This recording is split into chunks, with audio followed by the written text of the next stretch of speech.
The Codex Regius is a small book. That is the first thing worth knowing about it. Not its age, not its contents, but its size. A person could hold it in both hands without difficulty.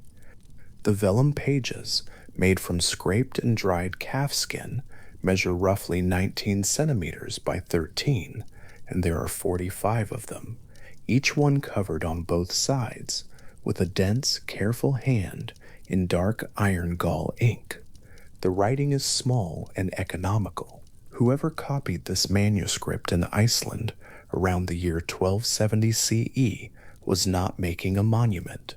They were making a book, a working object, the kind of thing a person picks up and reads by the available light.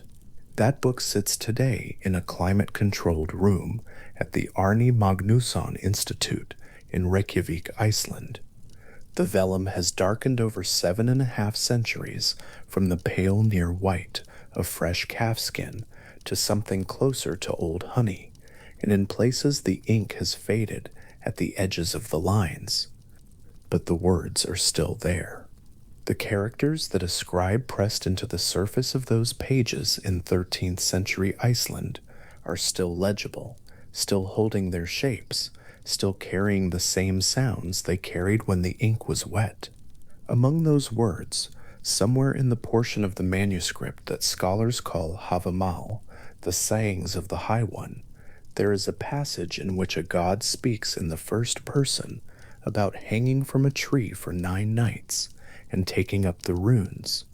And that passage is the reason this particular small book has been read and argued over and translated and returned to for as long as people have been studying the Norse tradition in any systematic way. Havamal is not a single unified poem.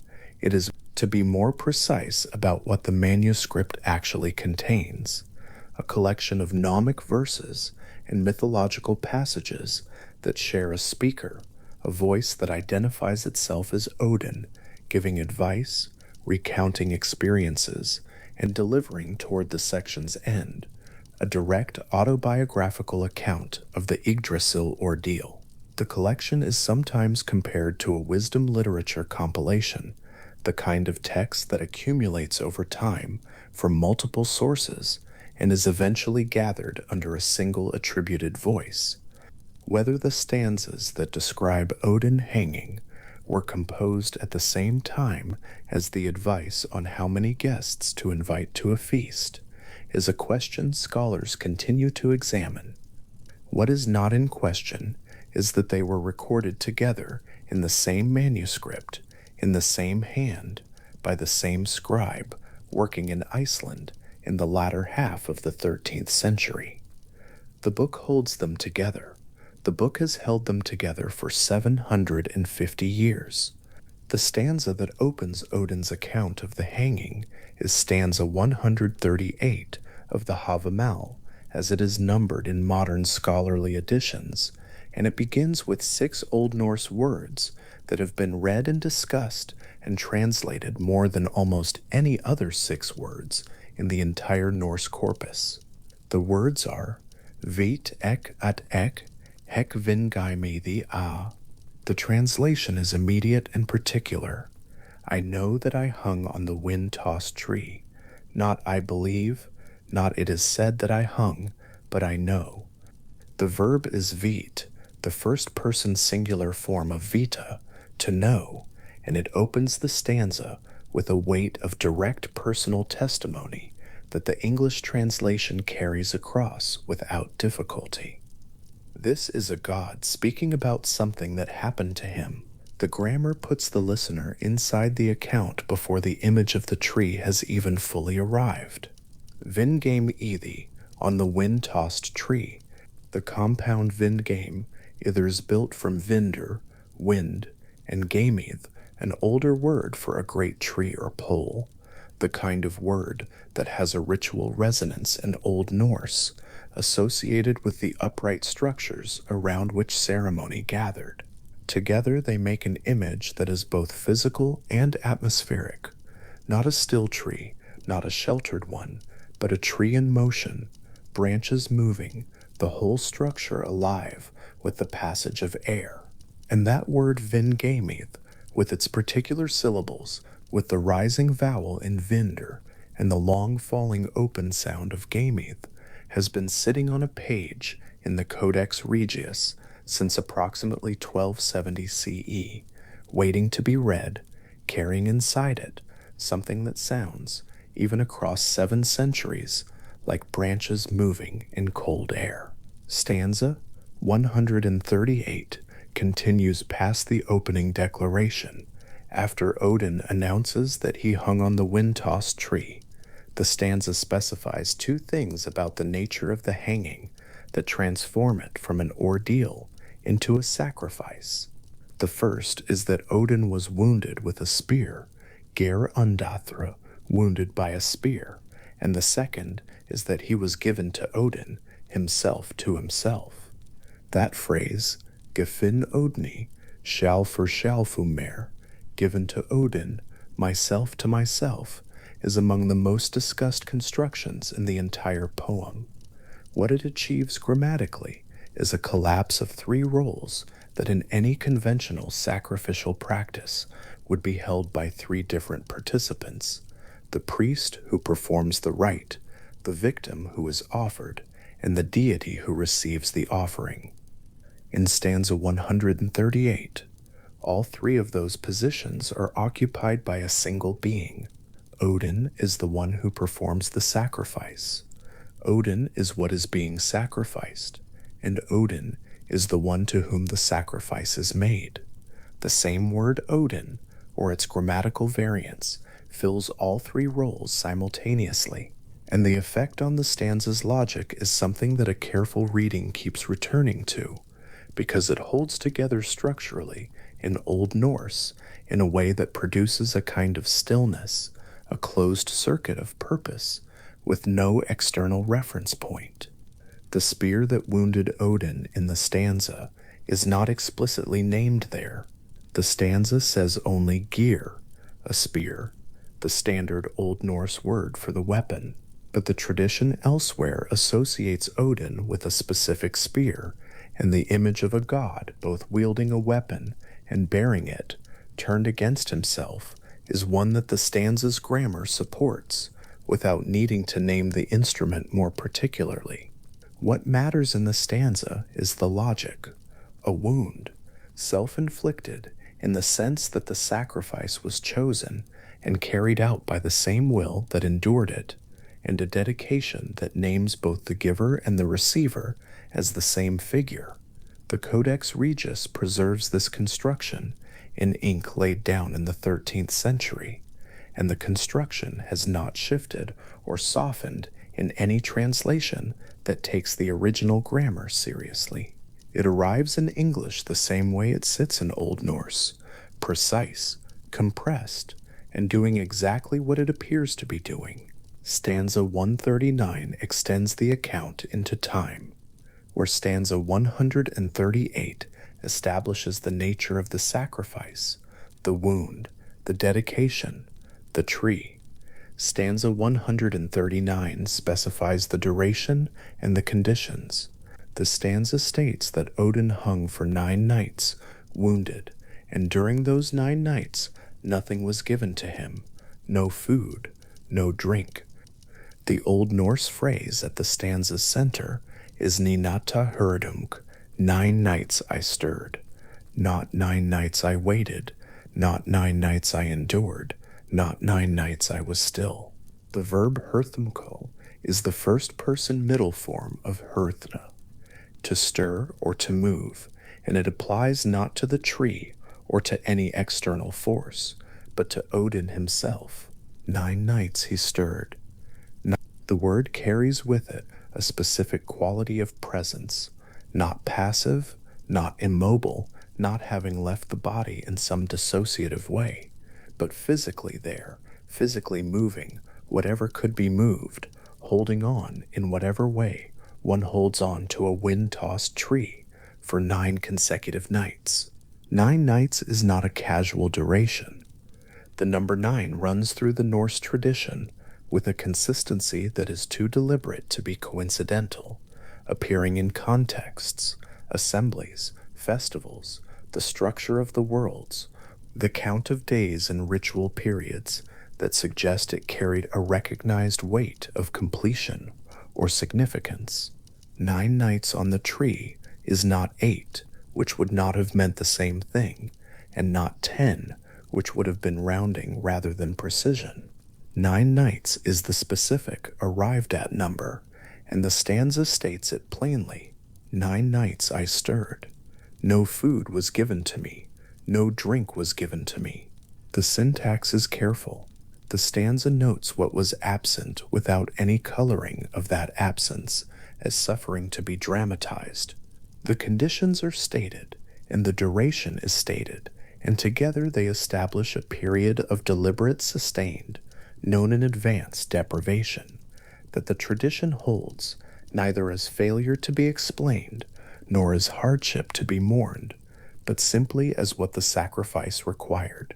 The progression from stanza 138 to stanza 139 in the Codex Regius is the movement from the nature of the act to its duration. The first stanza asks what this was. The second stanza asks how long, and the grammar of both keeps the same first-person voice speaking. Odin, as the Havamal consistently frames him, narrating his own account, using his own past tense verbs, occupying the same grammatical position of witness and participant throughout. This is not a myth told about Odin by someone else. The manuscript presents it as Odin telling it about himself, in verse form as part of a larger collection of first-person sayings. Whether a historical audience of the Norse tradition heard this stanza as literally autobiographical divine speech, or as a more conventionally literary device for projecting wisdom onto a divine speaker, is a question that is genuinely open and has been genuinely debated. What the manuscript preserves is the form, a first-person account, verbs in the past tense, condition specified, duration given, the speaker unambiguous. In the third stanza of the sequence, stanza 140, is where the ordeal reaches its climax, and what is notable about the climax is the direction Odin looks when it arrives, not upward, not outward. The stanza describes Odin peering downward, looking down from wherever he hangs on the wind-tossed tree, down toward the roots, down into whatever is below. And then there is the reaching. The stanza describes Odin taking up the runes, and the Old Norse verb for this action is one of the oldest and most precise verbs in the passage. Namjuk upp runar. I took up the runes. The verb is nam, past tense of nema, and in its oldest sense, it means to take or to grasp in the physical, direct way that a hand closes around something and does not let go. Not I received the runes, not the runes were given to me, not I perceived the runes, I took them. The verb is active, transitive, reaching, and it places Odin's hand extended downward in the dark, the runes rising up to meet it, or already there below him to be seized. The direction of that reaching down rather than up is a detail that the stanza does not explain or comment on, and the tradition elsewhere does not fully close the question of what exactly was below Odin on the tree during those 9 nights. The stanza presents the downward look and the upward taking together in a sequence that suggests the runes were not descending from above, but ascending from below, or waiting in the roots, or simply present in the downward dark in a way that became available only after 9 nights of sustained, wounded, hungry, drinkingless presence on the tree. What the stanza records is the sequence. Odin looked down. Odin took the runes up. Odin cried out. The cry is in the stanza too, a sound made in the moment of seizure, not described in detail, simply noted as part of what happened. And then the stanza records that Odin fell back from the tree. That falling back is the end of the Yggdrasil ordeal, as stanza 140 records it. The arc runs from I hung, to I stirred, to I peered down, to I took up, to I cried out, to I fell. The grammar has kept the same first-person subject throughout, and the falling is not presented as a failure or a collapse, but as the natural completion of an action. The hanging finished, the runes taken, the cry made, the body releasing from the wood it had been pressed against for 9 nights. What follows in the Havamal, after stanza 140, is a list of what the runes then enabled, the practical consequences of having taken them up, the knowledge that came with the seizure, but that list is the aftermath, the accounting after the event. The event itself is contained in those 3 stanzas, and it ends with a god falling back from a tree in the dark with something in his hand. The Codex Regius that preserves these stanzas has had its own journey, which is a word used here in its literal sense rather than its metaphorical one. The manuscript was copied in Iceland, which means it was made in the place where the tradition it records was most densely preserved in written form, and it remained in Iceland for some time after its creation. In 1662, the Bishop of Skalholt, Brynjolfur Sveinsson, sent the manuscript as a gift to the Danish king, Frederick III, who had expressed interest in collecting Icelandic manuscripts. The Codex Regius traveled to Copenhagen and remained there in the Royal Library of Denmark for more than 300 years. Then, in 1971, after protracted negotiations between Iceland and Denmark, the manuscript was returned. It came back to Reykjavik on April 21st of that year, carried aboard a Danish naval vessel, and when it arrived at the harbor, a crowd was there to meet it. The reception was reported in Icelandic newspapers as a cultural homecoming. The Codex Regius had been away for 309 years, and the words it carried, including the 9 nights on the wind-tossed tree, including the peering down in the dark, including Nam ik upruner, had made that same journey and come back. What it means for a manuscript to travel is not entirely separate from what the manuscript contains. The Codex Regius preserved through 3 centuries of Danish custody the primary source for a body of mythology that was in the 19th century, largely rediscovered and brought back into European intellectual conversation, translated, analyzed, incorporated into the studies that would eventually become Old Norse scholarship as it is practiced today. The stanzas of Havamal describing the Yggdrasil ordeal were not unknown during those 300 years, but they were less accessible to the tradition of scholarship that would come to treat them as central documents. When the manuscript returned to Iceland, it returned to a context in which its contents were actively studied, actively translated, actively read in the language of the people whose ancestors had preserved the tradition. The small book with the dark ink on darkened vellum went home to a place where the words on its pages were not foreign. The vellum itself is worth pausing on. The pages of the Codex Regius are calfskin, prepared in the way that vellum is prepared, scraped clean, stretched on a frame while wet, allowed to dry under tension, then cut to the desired size.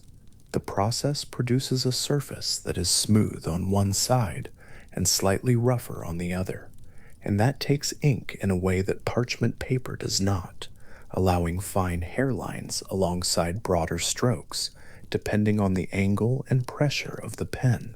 A medieval Icelandic scribe working on vellum was working on an animal surface, a material that had once been alive and that retained, even after preparation, a faint organic quality, a slight translucency in places, a warmth in certain lights, an unevenness that registers under careful examination as the trace of the individual animal whose skin it was. The Havamal stanzas describing Odin on the tree are written on that material. The words are held in something that was not always what it is now, and that transformation from living animal to preserved writing surface has its own very quiet resonance when the subject of the words is a god who underwent a transformation to preserve something of comparable fragility.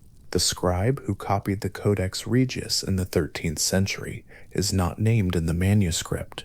This is common for medieval Icelandic manuscripts of this period. The copyist is rarely identified, and the work of preservation was not generally understood as authorship. What the scribe did was reproduce a text that already existed in some prior form, possibly from an earlier manuscript that is now lost, possibly from a compilation, possibly from a tradition of oral transmission that was being written down for the first time, or had already been written down once or more before. The exact history of how the Havamal reached the form in which the Codex Regius records it is genuinely uncertain. Scholars have different views on how many distinct poetic sources were combined to make the Havamal as a whole, and on which stanzas might be older and which might have been added later.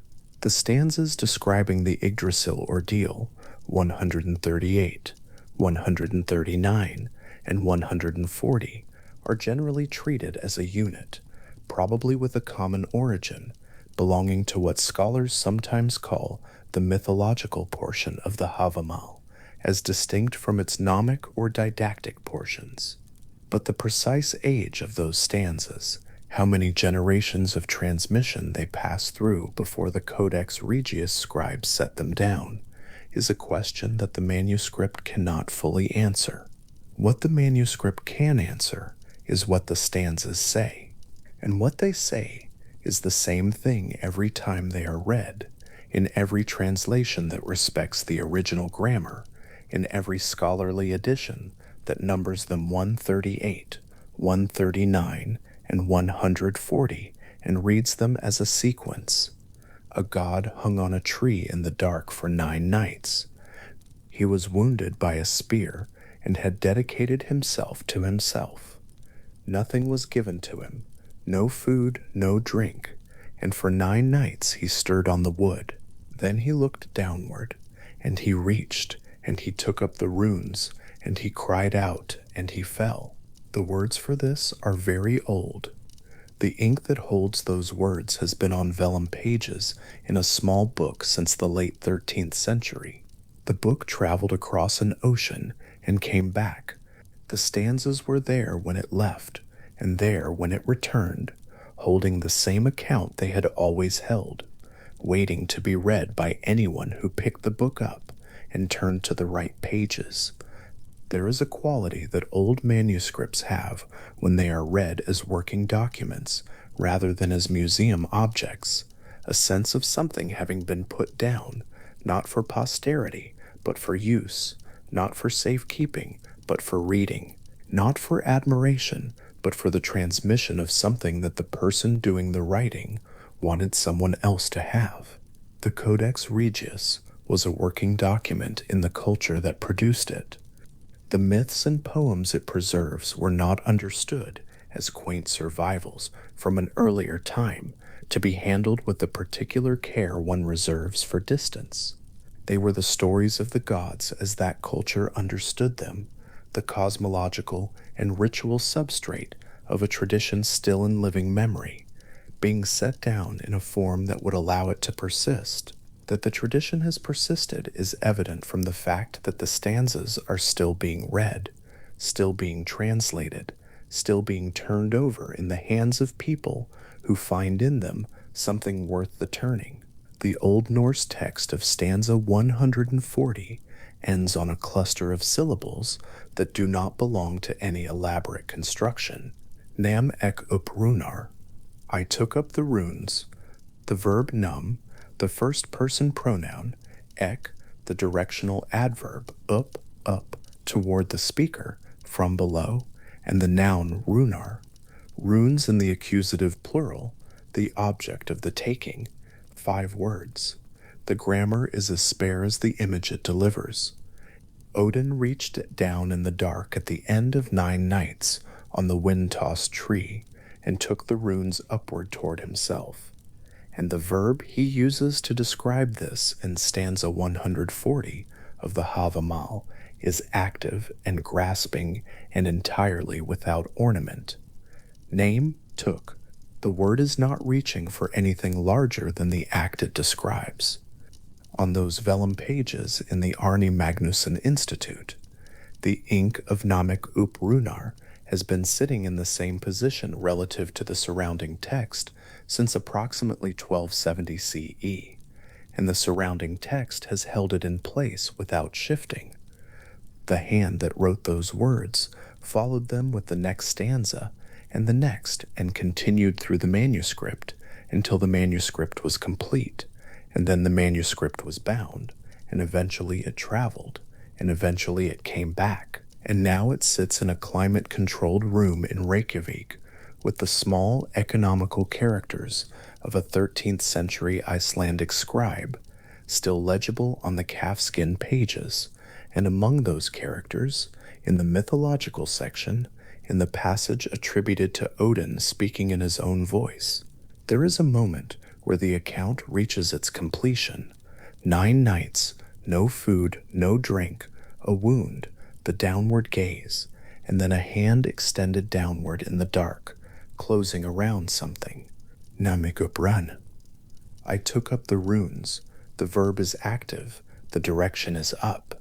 The hand is reaching down, and the runes, whatever they were, wherever they were, come up to meet it. Yggdrasil.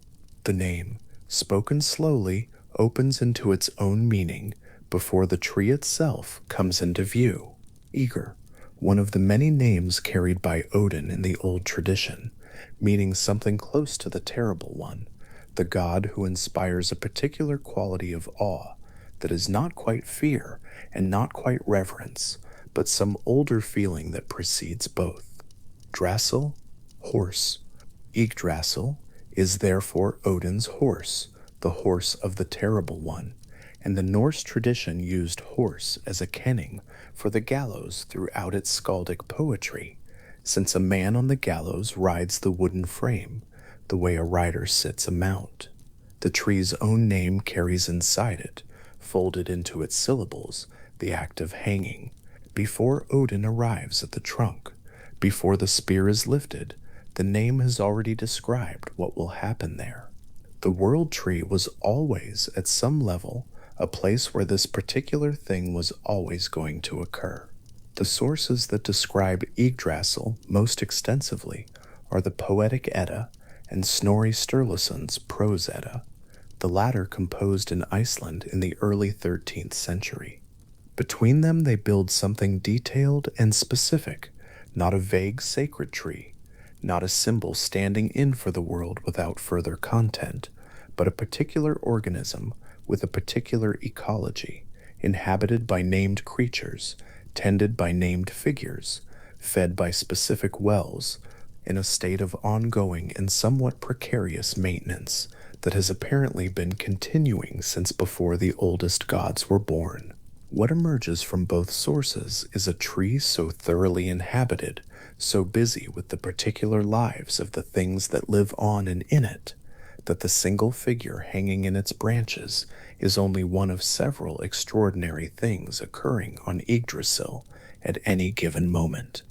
The tree is described as an ash. In the Norse tradition, the ash was the most significant of trees. The first man was fashioned from an ash log, according to some accounts, and Yggdrasil is consistently called Askra the Ash, rather than being left as simply a tree or a great tree.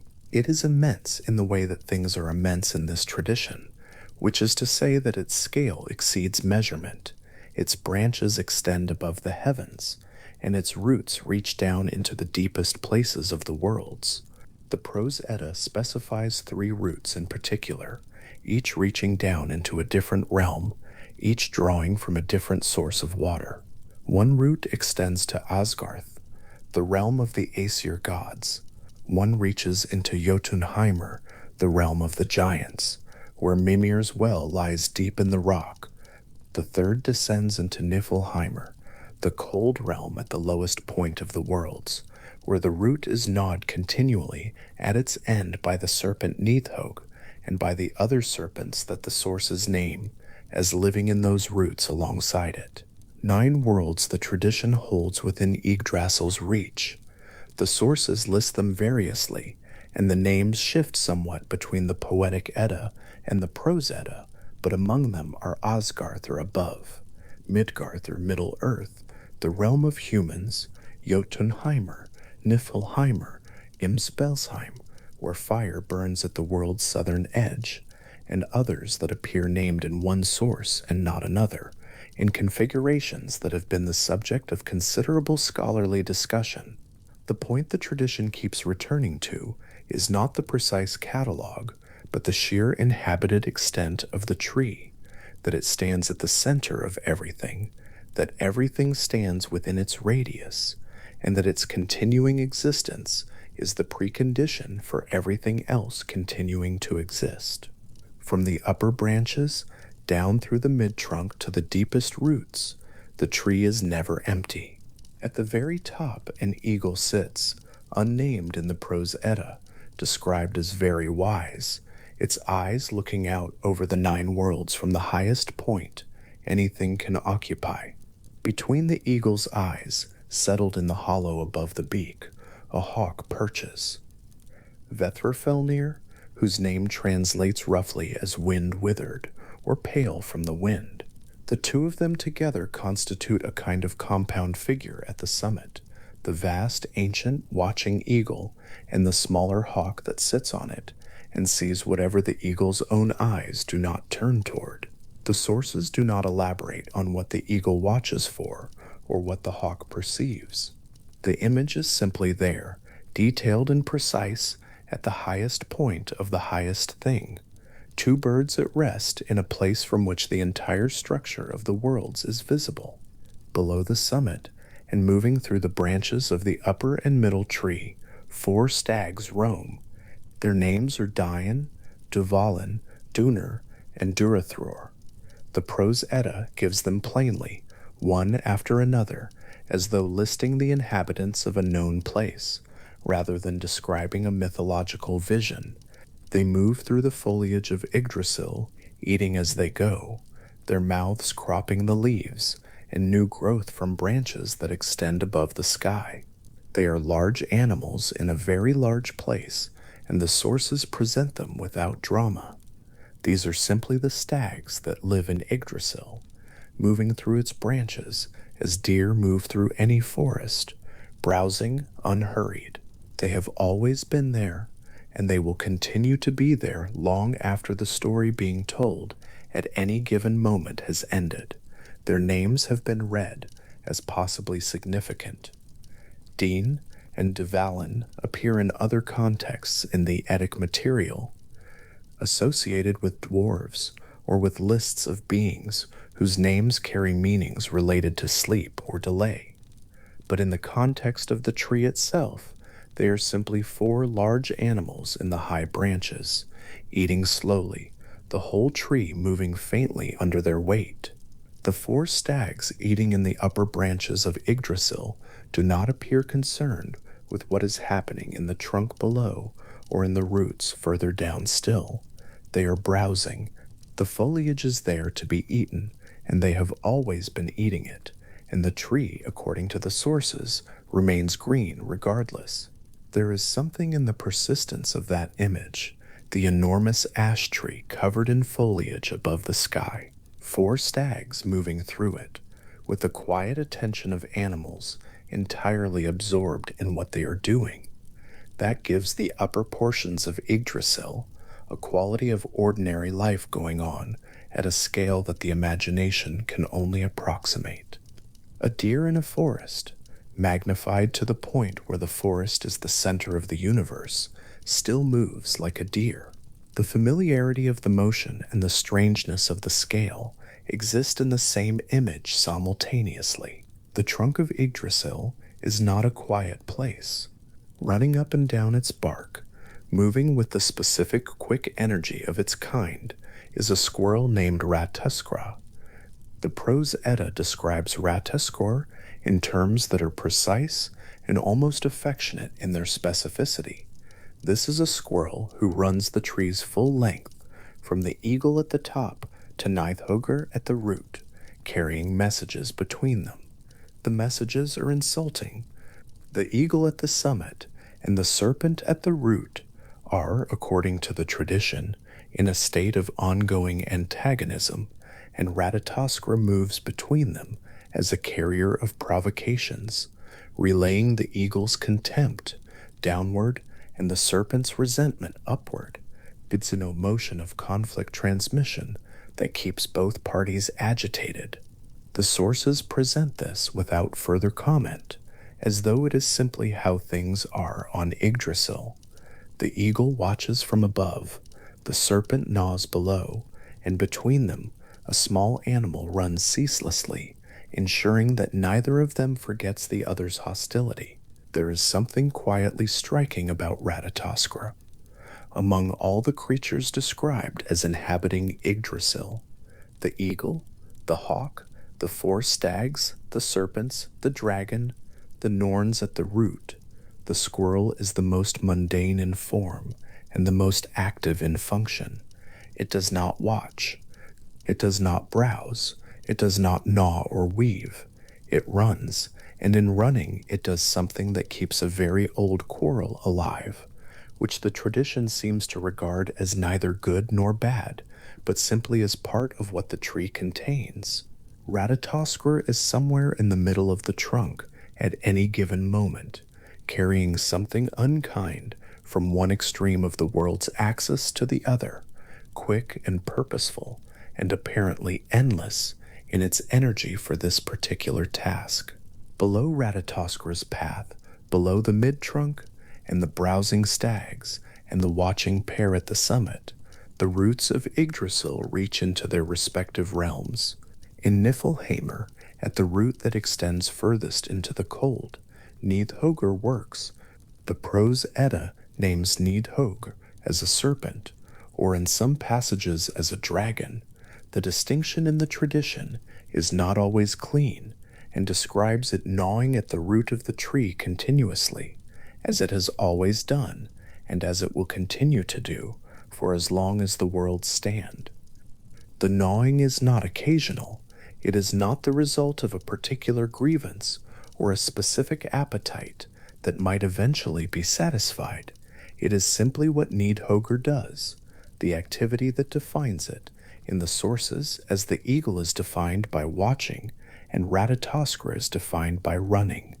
Below Nidhogger, or alongside it, the sources mention other serpents in those roots: Goin, Moin, Grabakar, Graffelut, Ofnir, Svafnir, and others listed in the Grimnismal, more than could easily be counted, all of them occupied with the same slow work at the wood of the deepest root. The gnawing at the root and the browsing in the branches amount to the same thing regarded from different angles. The tree is being consumed by what lives on it. Slowly and without ceasing, the stags eat the foliage, the serpents eat the root. Nidhogger has been at the root of the tree for longer than memory holds, and the root is still there, and the tree is still standing. This is not presented in the sources as a source of concern or as a problem requiring resolution. The consumption of Yggdrasil by the creatures that inhabit it is simply part of the tree's condition, part of what it means for something to be at the center of everything and to have been there for an enormous length of time. Things live on it. Things eat it. The tree persists. The persistence is the remarkable thing, and the sources eventually provide an account of why the tree does not simply wear away under all of this attention.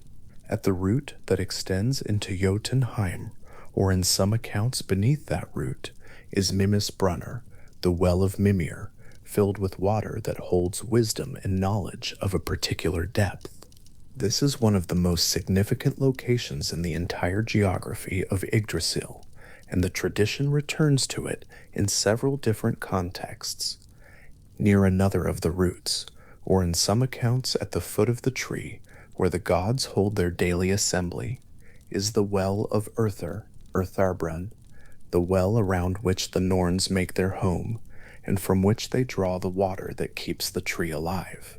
Both wells are fed, at some level, by the same root system that constitutes the lower structure of Yggdrasil, and both hold something that the tree and everything on it depends on, though they hold different things.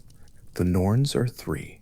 Their names are Urthra, Verdandi, and Skuld, names that the tradition associates with past, present, and future, or more precisely, with what has become, what is becoming, and what shall be.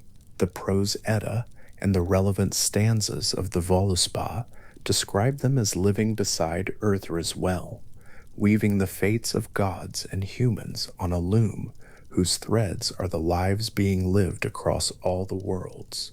They are not young figures, in the sense that they have no origin story in the sources. They appear already present at the well, already weaving when the sources first turn their attention to them, as though they predate the narrative that could explain how they came to be there. They are simply there, at the root of the tree, beside the water, doing what they do, and the tradition regards this as among the most settled and fundamental things in the world's structure. Each morning, the prose Edda specifies a daily rhythm. The Norns draw water from Urther's well and carry it to the roots of Yggdrasil. The water is drawn up and poured over the roots and the bark around them, a ritual of maintenance so regular that the sources present it as simply part of the day's structure, rather than a special or ceremonial act. Along with the water, white clay from the banks of the well is mixed in, so that what is poured over the roots is a pale, water-heavy mixture that leaves a residue on the bark of the tree where it runs down. The prose Edda notes that this is why Yggdrasil's wood remains so white at the roots. The daily pouring of water and clay has been going on for so long that the bark has taken on the pallor of the material. This is the detail that answers the question the tree's condition keeps raising. The stags eat the foliage above. The serpents eat the root below. Nidhogr has been gnawing at the wood of the deepest root since before the present age of the gods.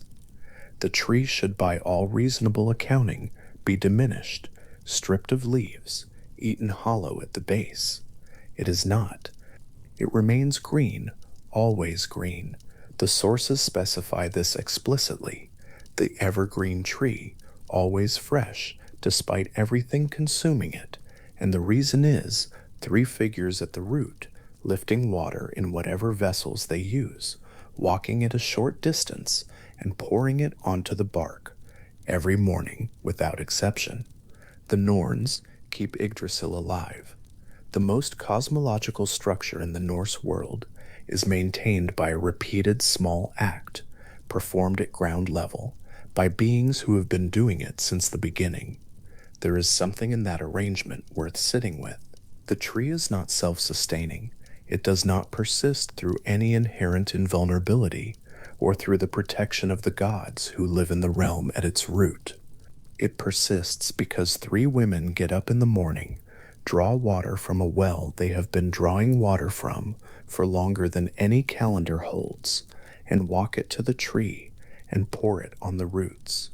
The care is so practical and so regular that it barely reads as magical in the sources. It reads as maintenance, as the kind of work that keeps large and important things standing when nothing dramatic is being done about them. The cosmological stakes that the tree's collapse would end the structure of the worlds sit very quietly behind an image of pouring. The water of Urther's well is also, in some accounts, so sacred that anything touched by it becomes white. The sources mention this in the context of the swans that live on the water, their whiteness attributed to the well rather than to their nature. The clay mixed with the water leaves its pallor on the bark, and the bark in those places is described as whiter than anything, whiter than the inside of an eggshell, whiter than new snow in a place where no one has walked. The specific color at the root of the world tree is a result of being tended, of water and clay applied every day for an immeasurable stretch of time. The beauty at the base of Yggdrasil is the beauty of something that has been well cared for. The assembly of the gods takes place each day at Urther's Well in the accounts that describe it. The Aesir ride across the rainbow bridge from Asgard and gather at the tree's root for their daily meeting beside the well near the Norns. The Prose Edda specifies this as a daily occurrence, not ceremonial, not called for special occasions, but simply what the gods do each day as the Norns pour water, as the stags browse, as Ratatoskra runs, and the eagle watches, and Nithhugger gnaws slowly at the farthest root. Everything that happens on Yggdrasil happens on its own schedule, in its own register, without awareness of or particular concern for what is happening elsewhere on the tree. The eagle does not know what is occurring at the roots. The serpents do not know what the hawk sees from its perch between the eagle's eyes. The stags in the branches are occupied entirely with the foliage immediately in front of them. Ratatoskra knows the full length of the trunk and nothing else. The tree, as Snorri describes it in Gylfaginning, the opening section of the Prose Edda, structured as questions put to the god Har, the High One, and answered in the mythological tradition's own terms, is a place of extraordinary concurrent life. The description moves from top to bottom and back again, introducing creature after creature, well after well, function after function, with an almost methodical thoroughness that suggests Snorri is drawing on sources that themselves kept careful lists of what was known to be there.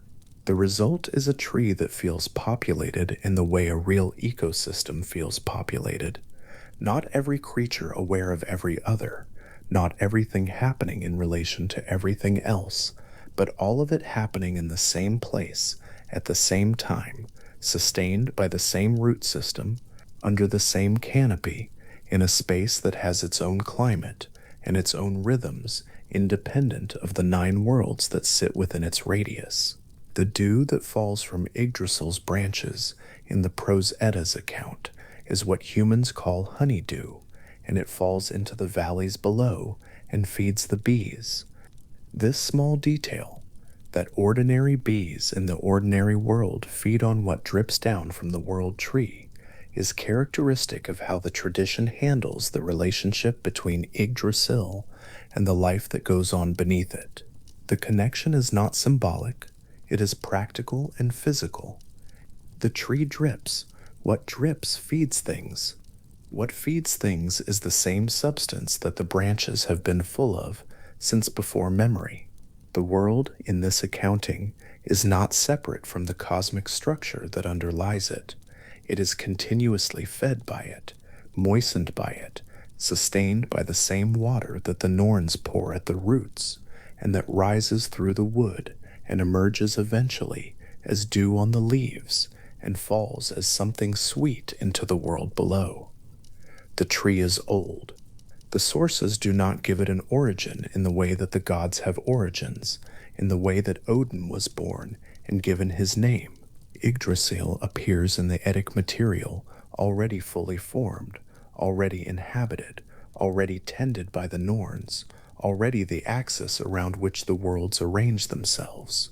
The Völuspá, the great prophetic poem of the Poetic Edda, opens with the Völva, the prophetess who narrates the poem, asking for the attention of all the holy peoples, and then beginning with the beginning of all things, before the earth had been made, before the sea existed, before the sky.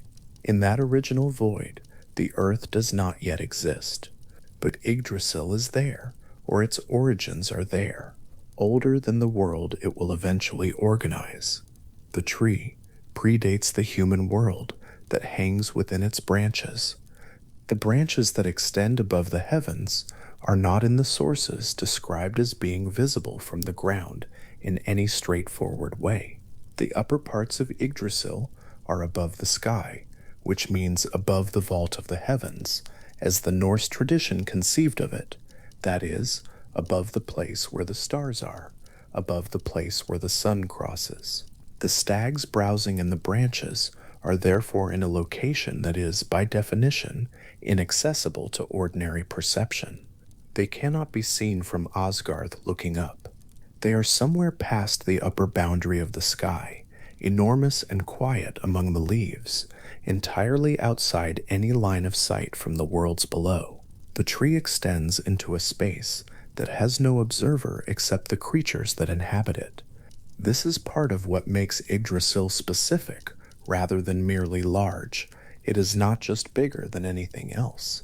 It is located in a way that places its full extent beyond any single perspective. No one standing anywhere in the 9 worlds can see the tree entire. The eagle can see more than anyone else positioned at the canopy's summit, but the eagle cannot see the roots any more than Nidhogg at the roots can see the canopy above.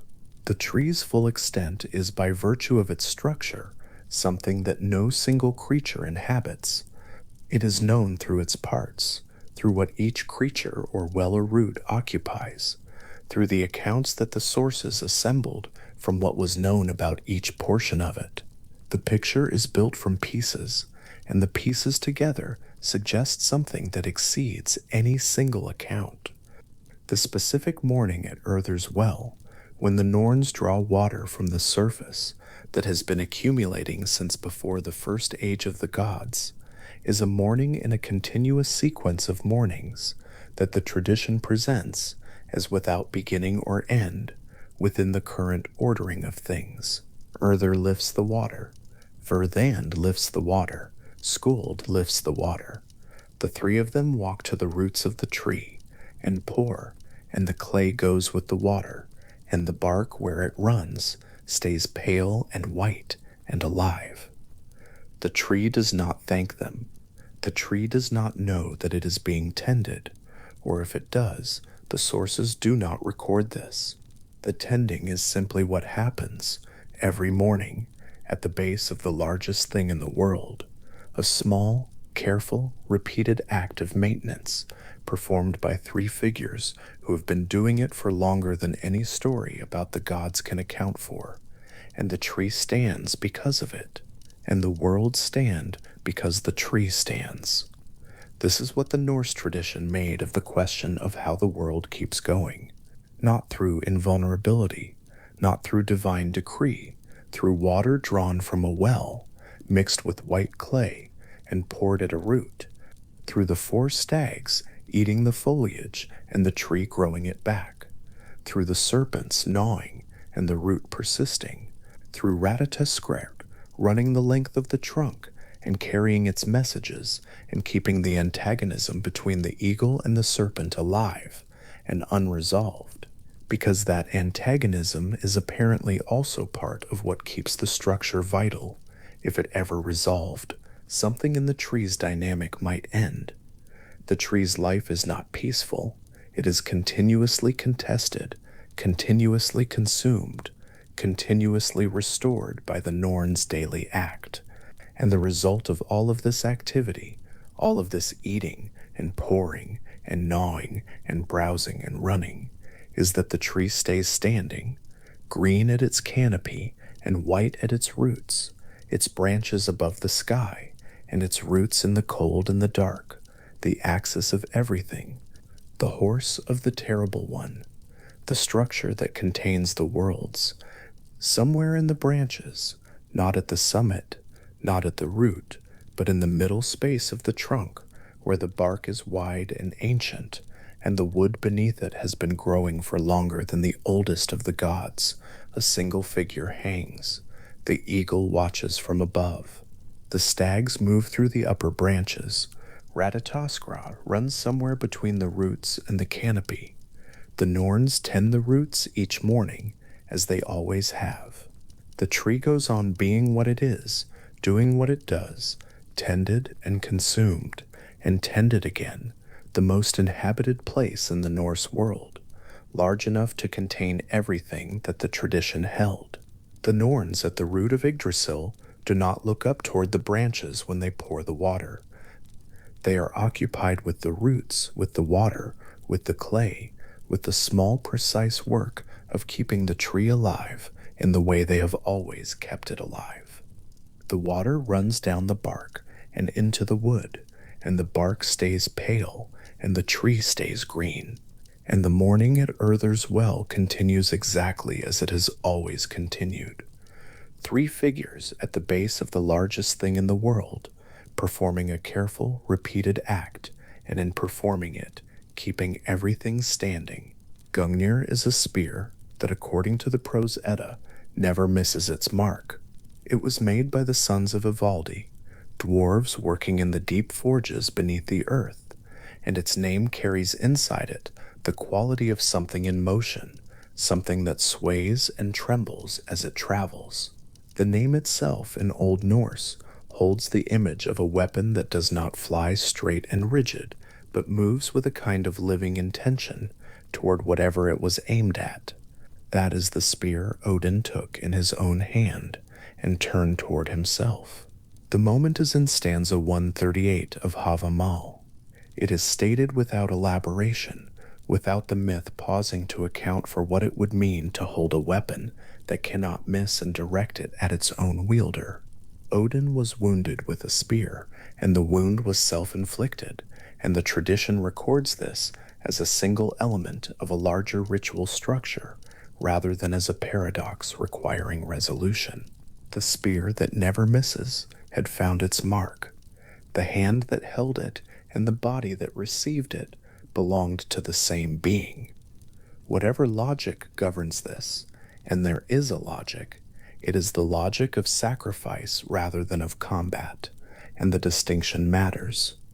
In sacrificial practice, as the Norse tradition understood it, a victim offered to a god was not simply killed, it was transferred.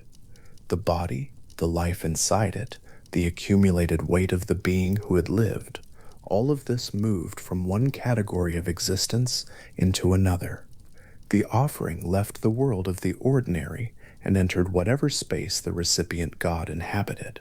What made the Yggdrasil ordeal structurally unusual was not the hanging or the wound, but the collapse of the 3 roles the sacrifice required. There was a priest who performed the offering.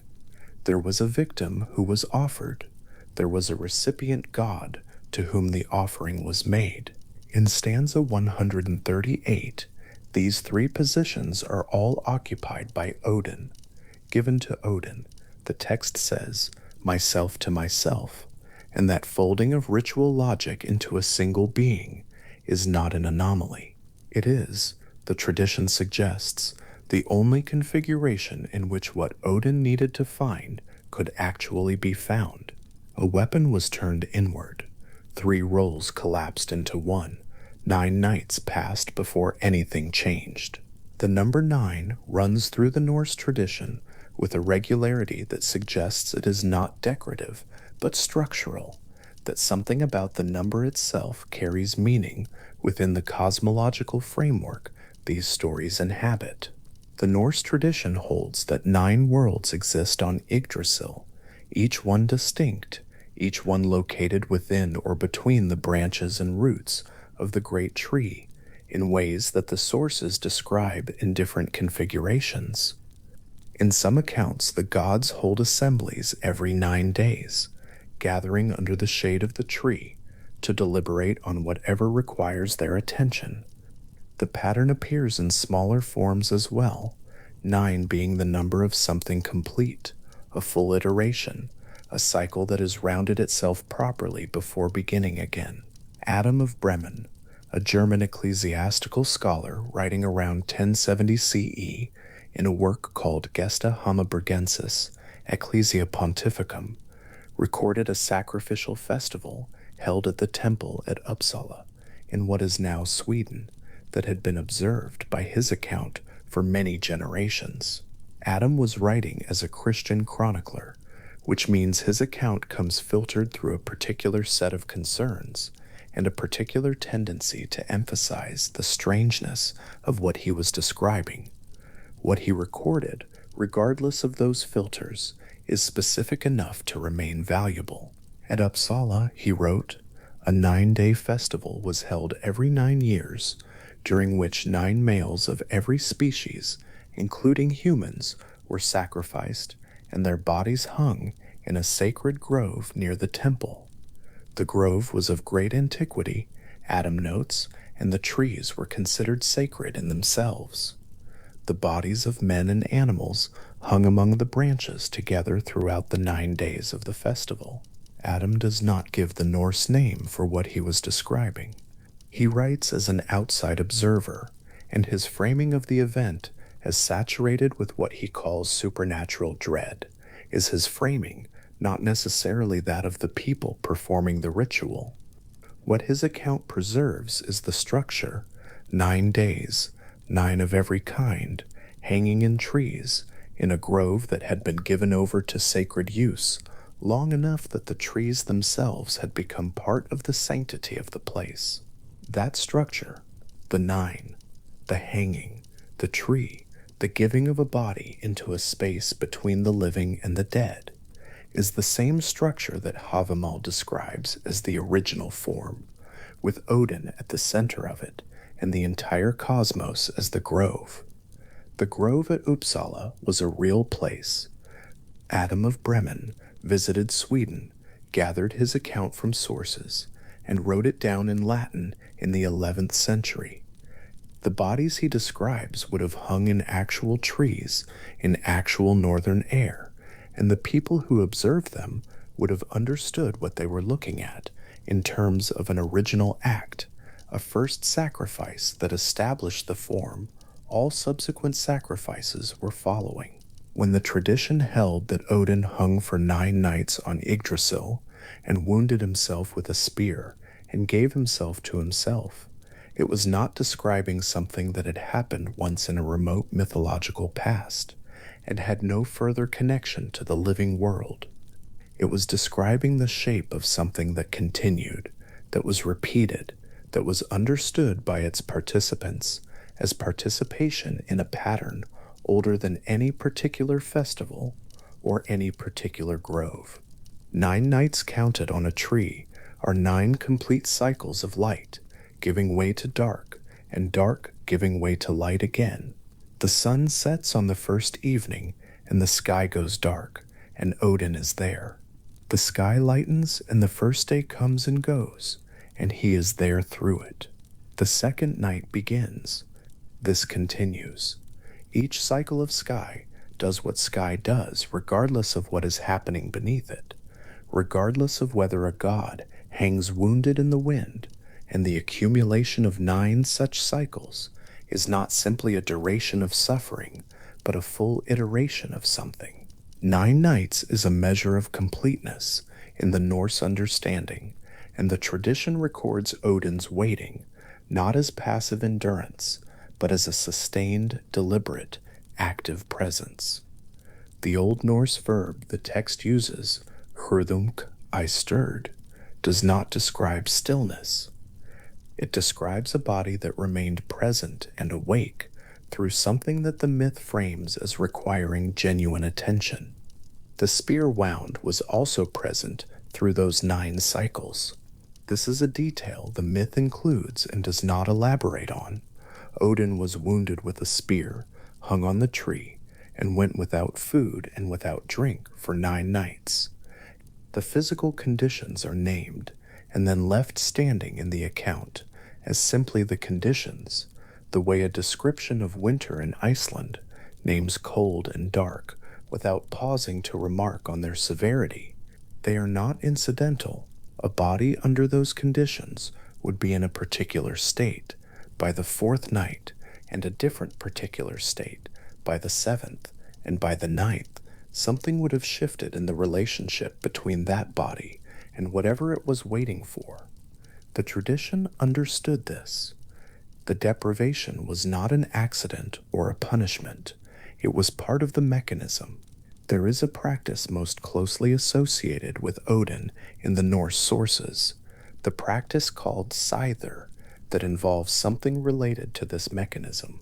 Scyther was a form of what might be called spirit work, a way of entering states of altered consciousness deliberately and under specific conditions in order to travel to other realms or retrieve hidden knowledge. The Prose Edda and the sagas describe it in scattered references, enough to reconstruct the basic form. A practitioner, often a woman, called a vulva, though Odin himself is described as having mastered the practice, would sit on an elevated platform, a high seat, positioned above the floor of a longhouse. Around them, or in some accounts while they remained alone, there would be chanting, specific songs called Vardlocker, intended to call the spirits near. The practitioner's breathing would change. Their attention would move somewhere else while their body remained seated. The elevated platform is a specific architectural detail worth holding for a moment. In a Norse longhouse, the high seat was a position of authority and visibility, placed at the center of the main hall and raised above the rest of the space. A vulva seated on a high seat was suspended above the ordinary level of the room in a way that had clear physical meaning between the floor and whatever was above, in the air rather than on the ground, accessible from below and open to what was above. The posture on an elevated platform, elevated and exposed, in the middle of an altered state and deliberate breath and surrounding sound, shares something structural with the position of a body hanging on a tree. One is indoors and in company, and entered intentionally with tools and support. The other is alone in whatever weather the Norse sky produces, in the dark without food, without water, with a wound. But both involve suspension, a body between states, between the level of the ordinary world and whatever is above or below it, waiting for something to cross over from one side to the other. Mircea Eliade, writing in his comparative study Shamanism, Archaic Techniques of Ecstasy, identified a pattern running through shamanic initiation traditions across circumpolar cultures, from Siberia to Scandinavia to Central Asia, that he described as a consistent structure of symbolic death and resurrection. The specific forms varied enormously. In some traditions, the initiate was said to be dismembered, their body taken apart, and then reassembled with new capacities. In others, they drowned or froze, or were carried off by spirits and held for a period before returning. In some traditions, the death was literal, in the sense that the person lost consciousness for days, and the community treated them as gone before they came back with whatever they had retrieved. The variety of the form was wide. The underlying structure was consistent. A practitioner went into extremity, was for a time genuinely absent from the category of the living, and returned carrying something, a capacity, a set of powers, a form of knowledge that could not have been obtained by any path that did not pass through that particular kind of loss. Odin's ordeal on Yggdrasil fits this structure with notable precision. The Old Norse text does not describe it as a shamanic initiation because the category of shamanism as a comparative concept did not exist in the 13th century, when Havamal was committed to Vellum. The myth describes what it describes: a god on a tree, wounded, waiting, 9 nights, then the runes, in its own terms, within its own cosmological framework. But the shape of what happens conforms to the shape Eli identified across dozens of cultures that had no documented contact with each other and no shared transmission of the motif. A person enters extremity. They cross whatever threshold separates ordinary consciousness from what lies on the other side of it. They return with knowledge that was not available before. The specific thing Odin returned with is important here. He did not return with a general quality of wisdom or an enhanced understanding of the world. He came back with the runes. The runes are, in the tradition's own account, a system, a set of characters with specific identities, specific associations, specific capacities, arranged in a specific order. They are transmissible, teachable, learnable by anyone who has access to the knowledge. After the ordeal on Yggdrasil, Odin does not simply know things that others do not know. He has in his possession a technology, a set of tools that can be passed on. Stanza 143 of Havamal names 18 charms that Odin knows and that the poem transmits to anyone who reads or hears it, each one a specific rune-based operation for a specific purpose. The knowledge has a shape, it can be transferred. The ordeal on Yggdrasil produced something that could leave the person who suffered for it and be held by others. This is worth pausing on because it is what distinguishes the Yggdrasil sacrifice from the other great act of self-expenditure that the Norse tradition records for Odin, the sacrifice at Mimisbrunner, the Well of Mimir, where Odin gave his eye in exchange for a drink of wisdom from the water. That story is attested in different sources and yields something different in kind. What Odin gained at Mimisbrunner was perception, an inward kind of knowing, the kind that cannot be directly shown to another person or written down in a sequence of characters. He gained understanding. At Yggdrasil, he gained technique. Both were costly, both were permanent, but they were not the same kind of thing, and the tradition treats them as distinct events, precisely because what each one produced was distinct in nature. The technique that Odin returned with from Yggdrasil, the runes, was already, in the tradition's understanding, something that existed in the world before he retrieved them. Stanza 140 of Havamal says he took up the runes, not that he created them. They were there, below, in the roots and the dark beneath the tree, waiting in whatever form things wait before they are found. The ordeal was not the act of making something, it was the act of becoming capable of finding something that was already present and bringing it back across whatever threshold separated the world below the roots from the world of language and use. The 9 nights of waiting, the wound, the deprivation, the sustained and deliberate physical presence on the tree, all of this was not preparation for an act of creation. It was the price of a retrieval. That distinction between creation and retrieval runs through the Norse tradition more broadly. The world was not made from nothing. In the Norse account, the cosmos was built from the body of the giant Ymir, fashioned from material that already existed in the void between ice and fire. The first humans were not created from clay or breath alone, but found, according to Snorri's account, as trees, an ash and an elm, and given form and consciousness from gifts that were already present in the 3 gods who found them. The pattern recurs. What is needed is already somewhere in the world, and the difficulty is not in making it, but in crossing whatever distance or barrier separates the needing from the having. Odin on Yggdrasil spent 9 nights crossing that distance. The bodies in the grove at Uppsala were also crossings of a kind. Adam of Bremen's account describes the festival in terms of dread and strangeness, and his description is colored by his position as a Christian observer of a practice he considered wrong. But the people who performed it understood it differently. They understood themselves to be participating in a form that the highest of their gods had established by performing it himself, not as a gesture of despair or extremity, but as a deliberate, structured act aimed at a specific result. Sacrifice at Uppsala was not worship through suffering, and while it was closer to replication, a collective performance of the original act, 9 days in a grove among trees, 9 of every kind, the entire thing structured around the same number that Odin spent waiting in the dark for the runes to rise up to him.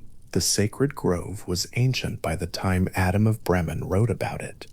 He notes the age of the trees, their particular sanctity, the long history of their use. Trees that are considered sacred in a tradition tend to accumulate their sanctity slowly. They are not declared holy all at once, but become so through long association, through repeated return, through the layering of many acts over many generations, until the place itself carries the weight of all of them. A grove of trees in which sacrifices have been performed for centuries, in which people have come for 9 days every 9 years, and hung bodies among the branches in the pattern the myth describes, is a place that has been shaped by what it has held. But the oldest trees in such a grove would have been growing while the practice was being established, and they would still be growing long after Adam of Bremen wrote his account, and the practice he described was ending. Odin, waiting on Yggdrasil, is alone in a way that is total and deliberate. No food is brought to him, no drink is offered. The tree moves in whatever wind crosses it, and he is there through the moving and through the stillness after the wind passes, and through the next wind and the next. The wound is there from the beginning. The wound does not progress through the text. It is named once and then remains, present, a condition of the waiting rather than a development within it. He does not call out for anything during the 9 nights. He stirs, the verb says, which means he is not unconscious, not absent from what is happening to him, not waiting in the way of someone who has given up attention and is simply enduring until something ends. He is present. He is, in whatever sense applies to a god on a tree between worlds, awake.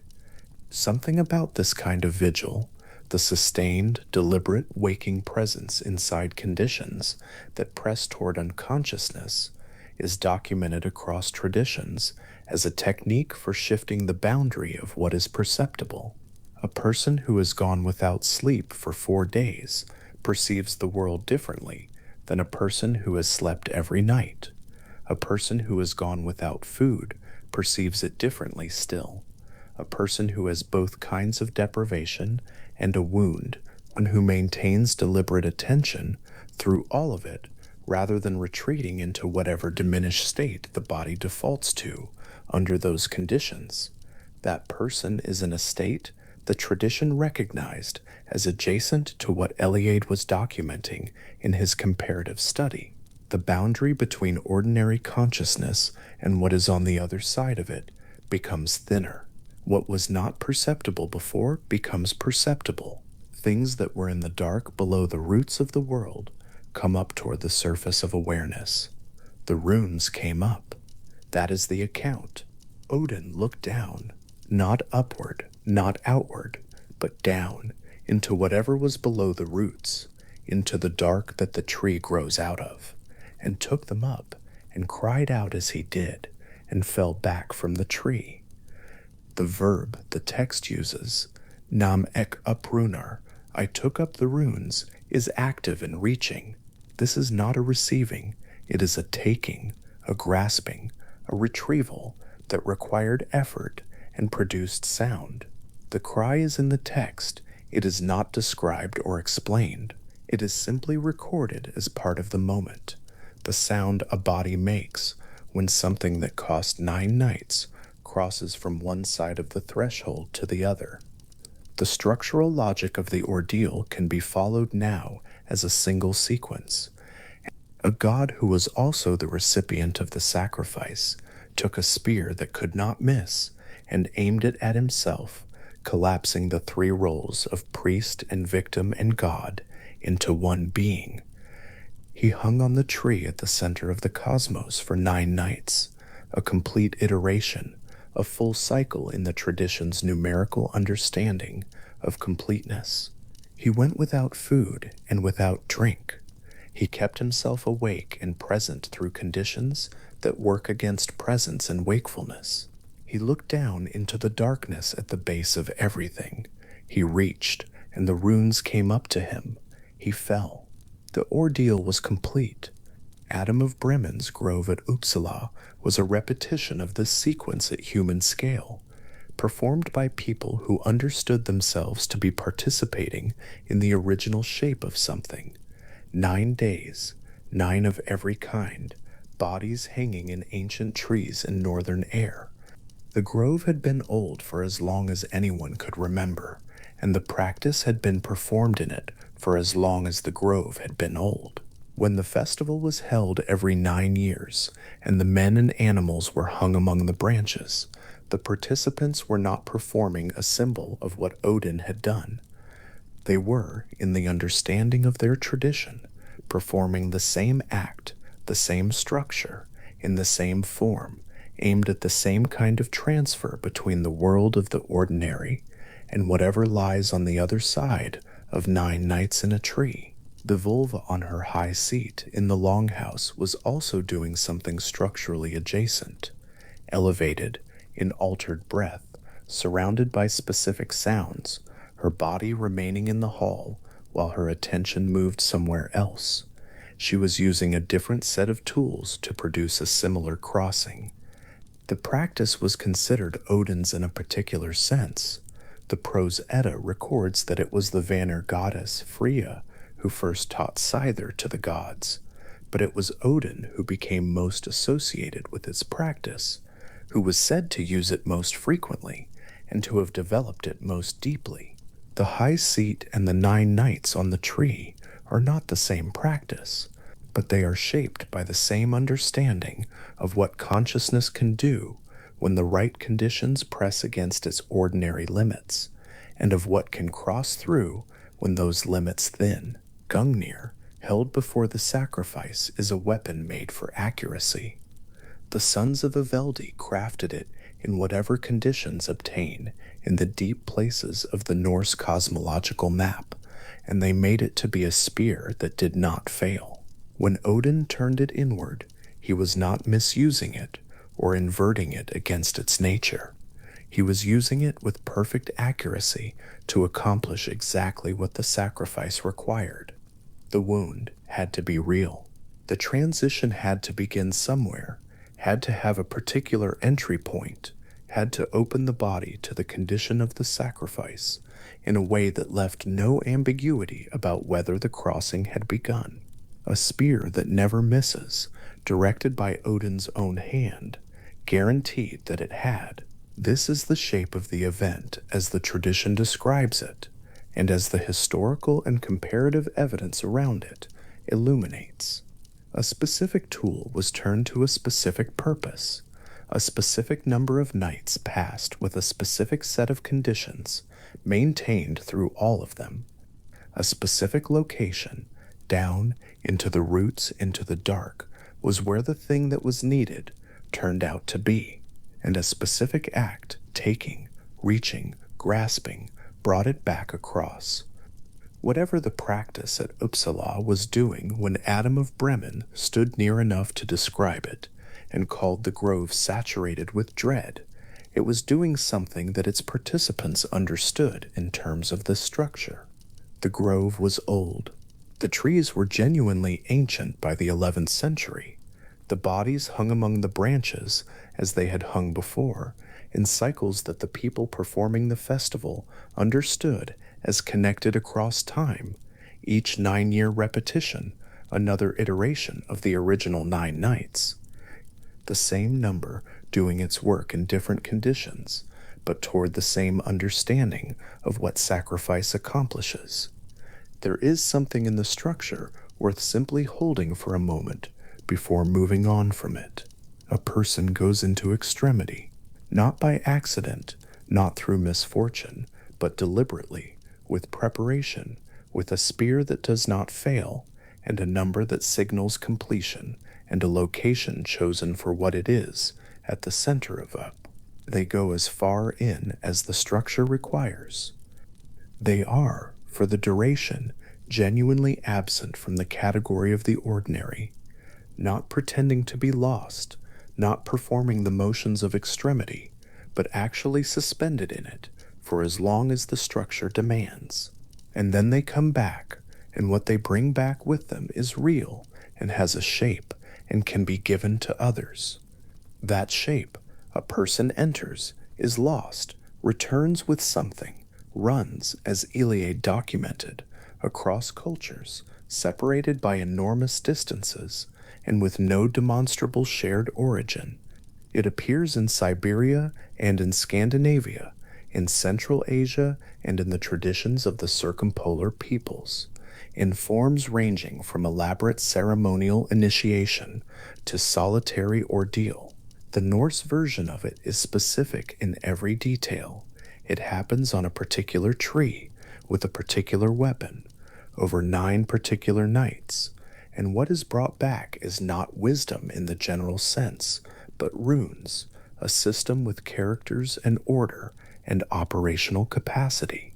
The specificity is part of what makes the Norse account valuable as a document. Iliad was working with an abstracted structure.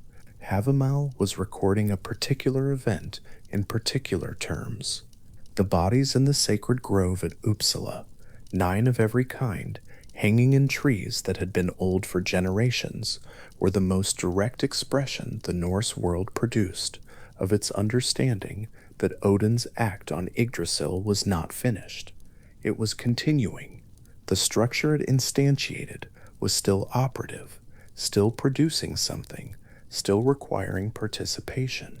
When the festival ended and the grove returned to its ordinary appearance, just trees, just air, it was ready to be the same thing again, 9 years later. The trees would be 9 years older, the grove would be that much more layered with what it had held, and the 9, in 9 years, would come around again. The spear that could not miss was held for a moment before the sacrifice, a weapon fully capable of accomplishing exactly what it was made for.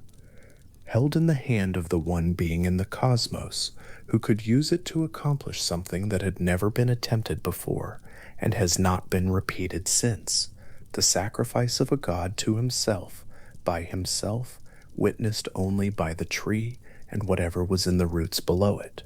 9 nights of sustained, deliberate, waking presence in conditions the tradition names, without softening, and then the reach downward, and the cry, and the falling, and the runes coming back across. The tradition does not explain why the knowledge that Odin needed could only be found by this path. It does not account for why 9 nights were required, and not 7 or 12. It does not explain the cry. It records what happened in the first person, in Odin's own voice, in a manuscript that was already several centuries old when it was copied onto the vellum that still holds its marks in Reykjavik, and it leaves the structure standing as simply the structure. The men and animals hanging in the grove at Uppsala were not an explanation of that structure either. They were a continuation of it. They were the tradition's way of remaining inside the logic of the original act, of keeping the circuit open between the 9 nights on Yggdrasil and the world that the runes have been used in since.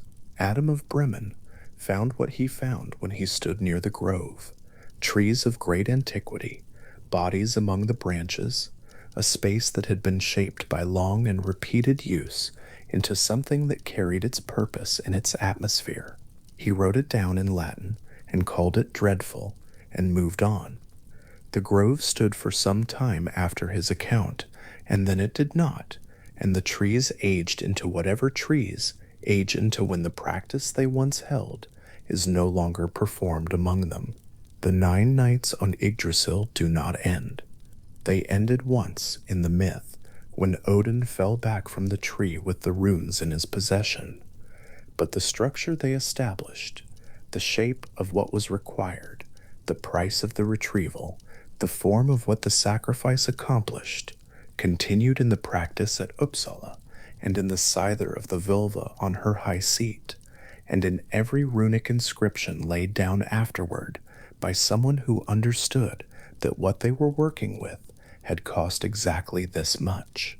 A specific weapon turned inward, a specific number of nights, a looking down into the dark at the base of everything, and the bodies in the grove of Uppsala's ancient trees, hanging in the cold northern air, still in the shape of something that Odin's account in Havamal names, and that the tradition, at its fullest, understood as its own origin. In Gotland, an island that sits in the middle of the Baltic Sea off the eastern coast of Sweden, a flat piece of limestone lay beneath the earth for roughly 15 centuries.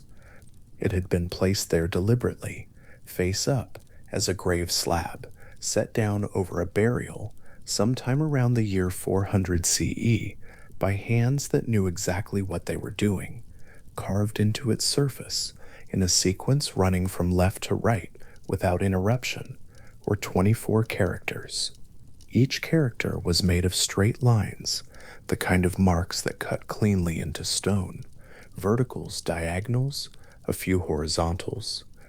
Together they formed a complete alphabet, laid out in its proper order, beginning to end, as though someone had wanted to make certain that everything was present and nothing had been forgotten. The stone lay in the dark ground of Gotland, while kingdoms rose and dissolved above it, while languages shifted and coastlines changed, while the descendants of those who cut it forgot what it meant, and then eventually lost all memory that it had ever existed at all. When it was found and named, the Kilver Stone, after the farm on whose land it appeared, the sequence of those 24 characters was still intact. The Elder Futhark, the oldest runic alphabet, preserved underground in its entirety, legible after 1,500 years of silence. The name Elder Futhark comes from its own first characters, Fif, U, Thi, A-R-K, the opening 6 letters of the alphabet, assembled into a word that names the system they begin. Those 24 characters are arranged not randomly, but in 3 groups of 8, each group called an At, a family or clan. The organization is orderly and deliberate, the kind of arrangement that suggests the people who used it thought of the alphabet not simply as a sequence, but as a structure, something with an interior architecture, a logic that was part of its meaning. The Kylver stone carries all 3 Etter in their correct order, the full system laid out as though for reference, or perhaps as though for power, because the stone was not a monument placed where people could read it. It was put in the earth, face up over a body, seen by no one. Whatever the 24 characters were doing there, they were not communicating to the living. The question of where the runic alphabet came from has occupied scholars for well over a century, and has not arrived at a single clean answer. What is clear from the surviving inscriptions is that by the 1st and 2nd centuries of the Common Era, characters clearly recognizable as runic were already appearing on objects in Scandinavia and in territories of northern and central Europe. The Vimos comb is one of the earliest of these. It was found in a bog in the Vimos area of Funen, Denmark, a place that preserved objects remarkably well in its wet, cold, oxygen-poor layers. The comb itself is made of bone or antler, a small practical thing, something used on hair, or perhaps on a beard, the kind of object that appears in ordinary life and then gets dropped or discarded, or in this case, given to the bog, scratched into it. In characters dating to around 160 CE is the word harja. The word's meaning is not entirely settled. It may indicate a personal name, or it may carry a meaning closer to warrior or army. What is settled is its age. Harja on the Vimos comb may be the oldest runic inscription that survives, a word in a system that would, 2.5 centuries later, be carved in full sequence on the Kilver stone, pressed into the ground over a body on a Baltic island, doing whatever it was doing in the dark. The relationship between the runic characters and the act of writing is not simple. The runes were used to write, to mark ownership, to record names, to commemorate the dead, to communicate across distance. All of that is documented, but the inscriptions that survive from the earliest centuries suggests that writing in the simple communicative sense was not their only or even their primary purpose in many contexts. The Uverstabu spearhead makes this visible in a particular way. Found in Norway and dated to around 175 CE, it carries the Elder Futhark inscription, Raunijar, a word meaning tester or inspector, sometimes understood as a formula conferring identity or power on the weapon. The spear has a name, in a sense, or a designation, or a nature bestowed on it by the act of carving. What the inscription does is not primarily transmit information to a reader. There may have been no reader. The spear's owner may not even have been able to read the characters. What the inscription does is make the spear into something, a thing marked, a thing that has been addressed in a particular language, a thing that has been given a word. The Raunijar spearhead is roughly contemporary with the Vimos comb, and together they open a view into a period when the runic script was young and when its function was clearly understood as something wider than text. 3 documents survive from the medieval period that make the meaning of the individual rune characters explicit in a systematic way. They are called the rune poems, the Norwegian, the Icelandic, and the Old English, and each one moves through the alphabet, assigning a name and a set of associations to every character, presented in verse that functions as both memory aid and interpretive key. The poems are not identical. They were written in different times and different places, and the verse around each rune varies in its imagery and its emphasis, but the core correspondences persist with notable stability across all 3 versions, as though what each rune meant was established well enough that even centuries of separate transmission and local variation could not dislodge it. The first rune, Fihu, the rune whose name means cattle, and by extension wealth, appears in the Old English poem in a verse that pairs abundance with conflict, describing wealth as a comfort to all men, but also as something that passes from hand to hand, something that moves, something that does not stay still. The Norwegian poem treats the same rune, with the image of strife among kinsmen, the trouble that wealth makes between those who might otherwise be at peace. The Icelandic version adds the image of the path of the serpent, Fehu, as the rune of gold and cattle, and discord in the sinuous, complicated way that value moves through the world. One rune named for the most basic of pastoral wealth, carrying inside its 3 poems an understanding of abundance as inherently entangled, with quarrel, with movement, with the particular difficulties that come when something valuable needs to be distributed among people who want it.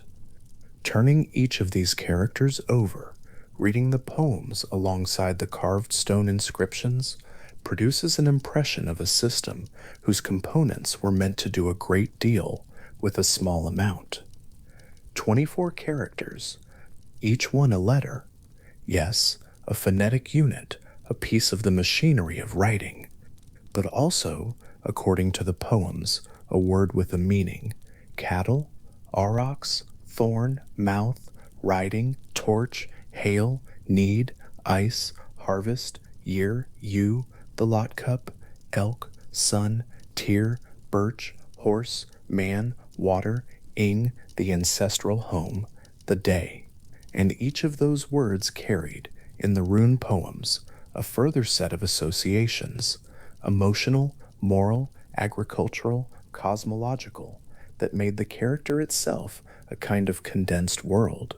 The runic system, as the poems present it, is not simply a script.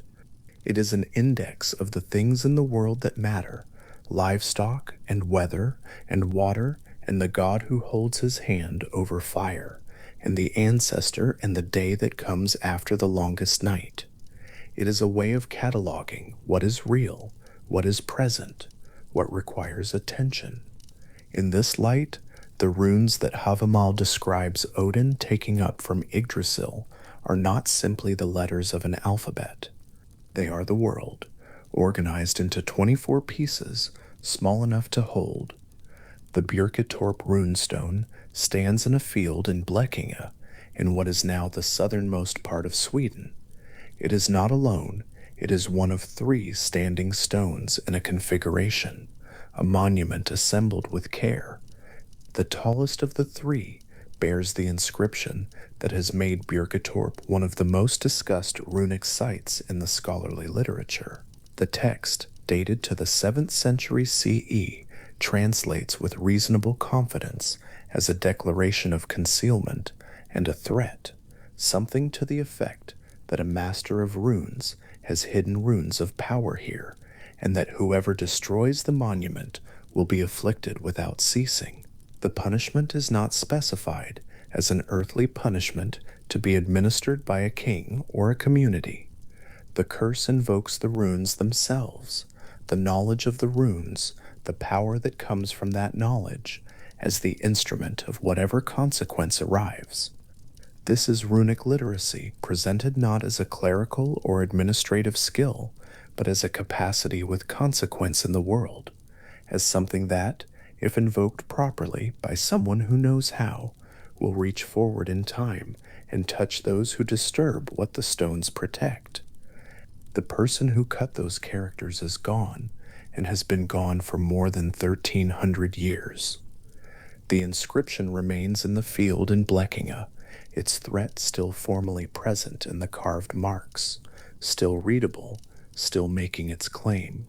The Björketorp inscription is useful not because it demonstrates genuine magic.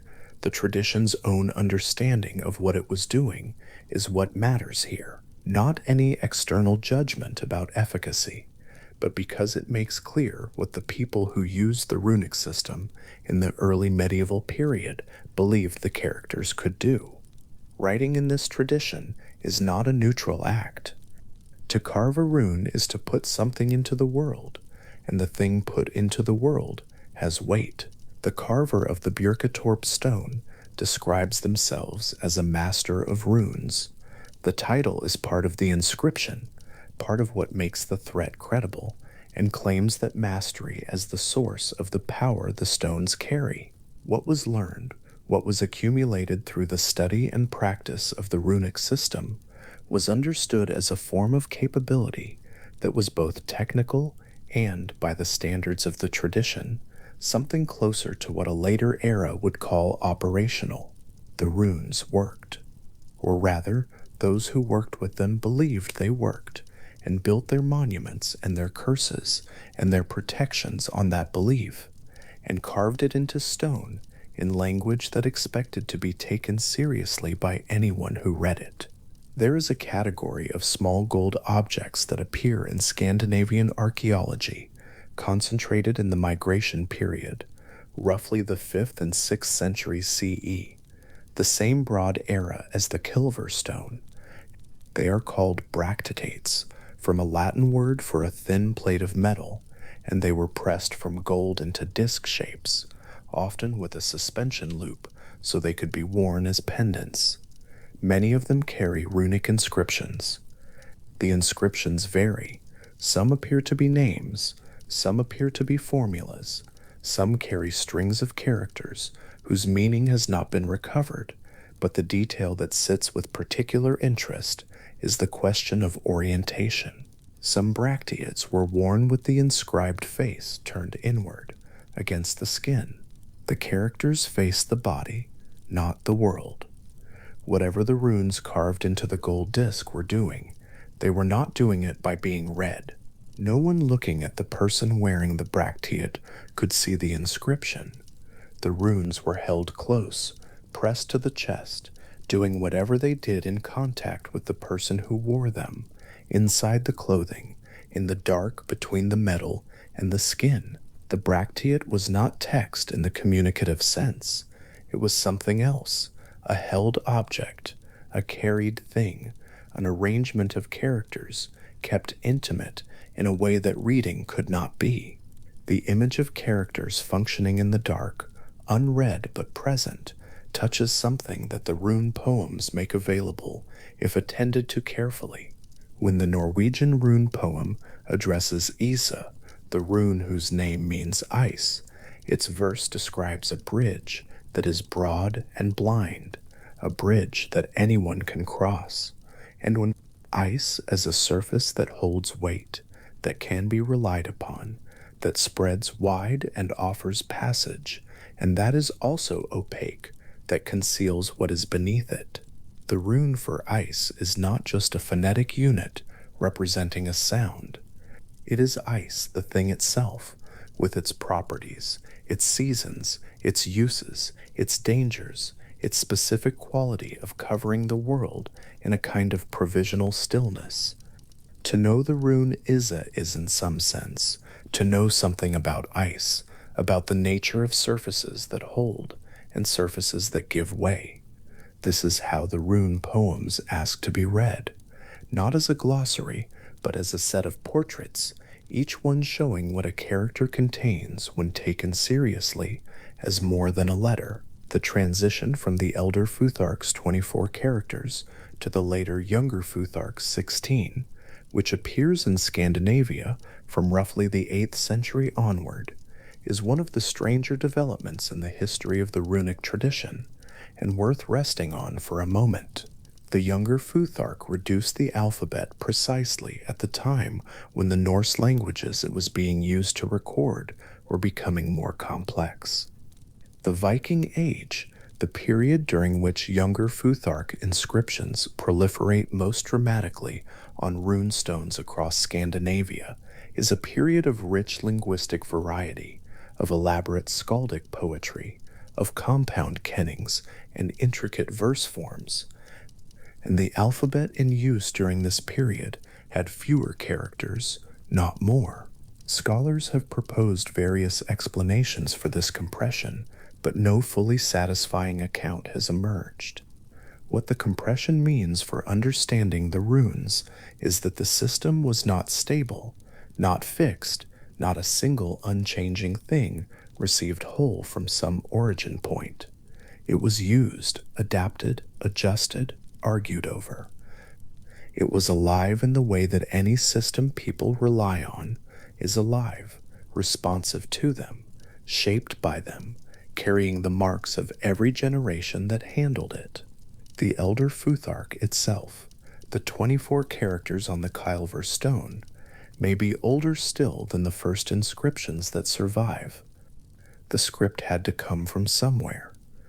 The current consensus in runological scholarship points to derivation from an old Italic alphabet, probably from contact between Germanic peoples and populations in the Alpine regions where Old Italic scripts were in use, adapted and modified into the angular, straight-lined forms suited for carving into wood or stone. But the period before the first surviving inscriptions is dark, by definition. What was written on wood did not survive. The Vimescombe, from around 160 CE, and the handful of inscriptions from the same general period suggest a system already developed, already in use, already understood well enough to be applied to objects with confidence. Whatever its immediate prehistory was, the Elder Futhark, as it appears in its earliest material traces, is not tentative or experimental. It is a working system already employed to name weapons and to mark objects and to do whatever Harja on a comb in a Danish bog was understood to do. The three Ater, the three families of 8 characters, carry names that come down from the medieval rune poems. The first At is associated with Freyr and Freya, the Vanir deities of fertility and the earth. The second is associated with Heimdallr, the watchman god who stands at the boundary between Asgarth and the world below. The third is associated with Tira, Tawaz in the older form, the god whose name is itself one of the characters, a rune depicted as an upward-pointing arrow, and associated with justice, with the spear, with sacrifice. Tawaz in the Elder Futhark is a letter that shares its form with its meaning, a pointed thing aimed upward, the shape of a directional assertion. That the rune for Tira looks like what Tyr represents is not an accident. The characters in the Elder Futhark were understood to embody what they named. The visual form and the sound and the meaning were not three separate things assigned to one another by convention. They were, in the tradition's own understanding, aspects of the same thing, a character that was its name. The inscription on the Uvre spearhead, Raunijar Tester, Inspector, appears on the blade itself rather than the shaft. The placement matters. A name or formula on the shaft might be hidden when the weapon was gripped, covered by a hand. The inscription on the blade is part of the weapon's working surface, part of what enters the world with the spear when it is thrown. The rune-marked blade goes where the spear goes. The formula travels with its instrument. This detail, small, specific, the kind of detail that appears only when individual objects are looked at carefully, opens a view into how integrated the runic characters were with the function of the things they marked. The Ronajar spearhead is not a spear with an inscription on it. It is a spear that has been made into a Ronajar, a tester, a thing that names what it does and does it in the same motion. Across the three rune poems, the verse for Tiwaz is particularly spare. The Old English version describes it as a sign maintained by noble men, always in motion, ever on course through the night mists. Tiwaz as a navigational reference, the North Star, which the Norse called Leitharstjarna, the guiding star fixed in the sky, always at the same point in the turning darkness, a thing that does not change while everything around it does. The Norwegian poem uses the image of the one-handed god, Tyr, who put his hand in the mouth of the wolf Fenrir as a pledge and lost it, the sacrifice that held the world's order together for as long as it held. The same character, across three poems in three languages, holding its two meanings at once, the fixed point in the sky, by which direction can be recovered, and the god who gave up something permanently so that something larger could be maintained. These are the poles of the rune's meaning, permanence and sacrifice, orientation and loss, and the poems do not resolve the tension between them. They hold both. What the rune poems are not, to be clear, is instruction. They do not tell a practitioner what to do with the characters, how to use them in ritual or inscriptions, or medicine, or legal processes. They describe the runes.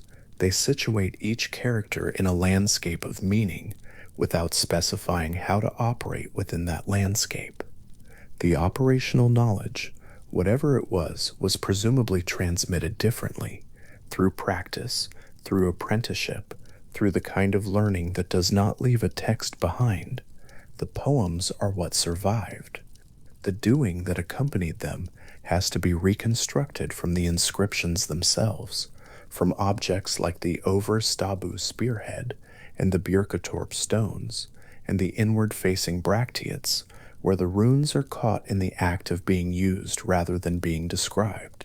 What the inscriptions show, taken together and held against the poems, is a tradition that understood the characters as having reach, not just phonetic reach, not just the capacity to represent sounds and form words, but something wider, a reach into the nature of the things they named, a reach across time if the Björkatorp inscription is taken on its own terms, a reach inward if the bracteate pressed against the chest is taken seriously as something more than jewelry.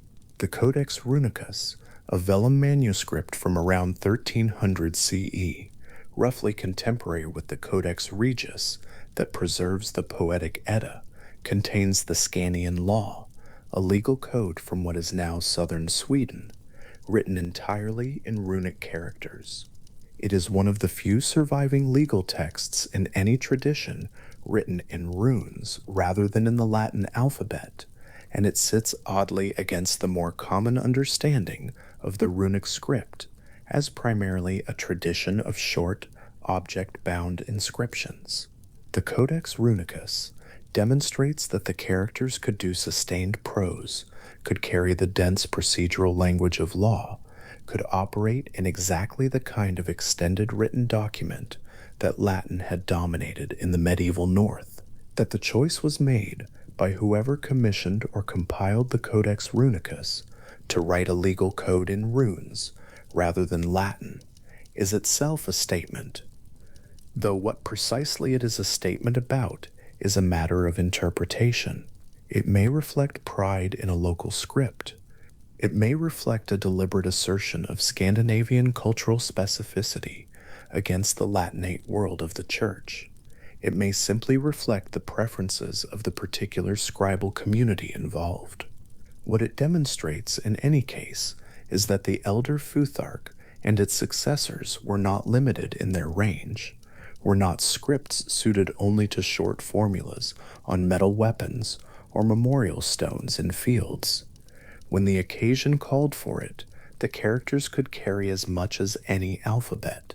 The rune named Rado, whose name means riding or journey, the motion of a person or animal covering ground, carries in the rune poems an image of comfort and pleasure for the warrior in the hall, and of hard labor for the horse that carries the journey's weight.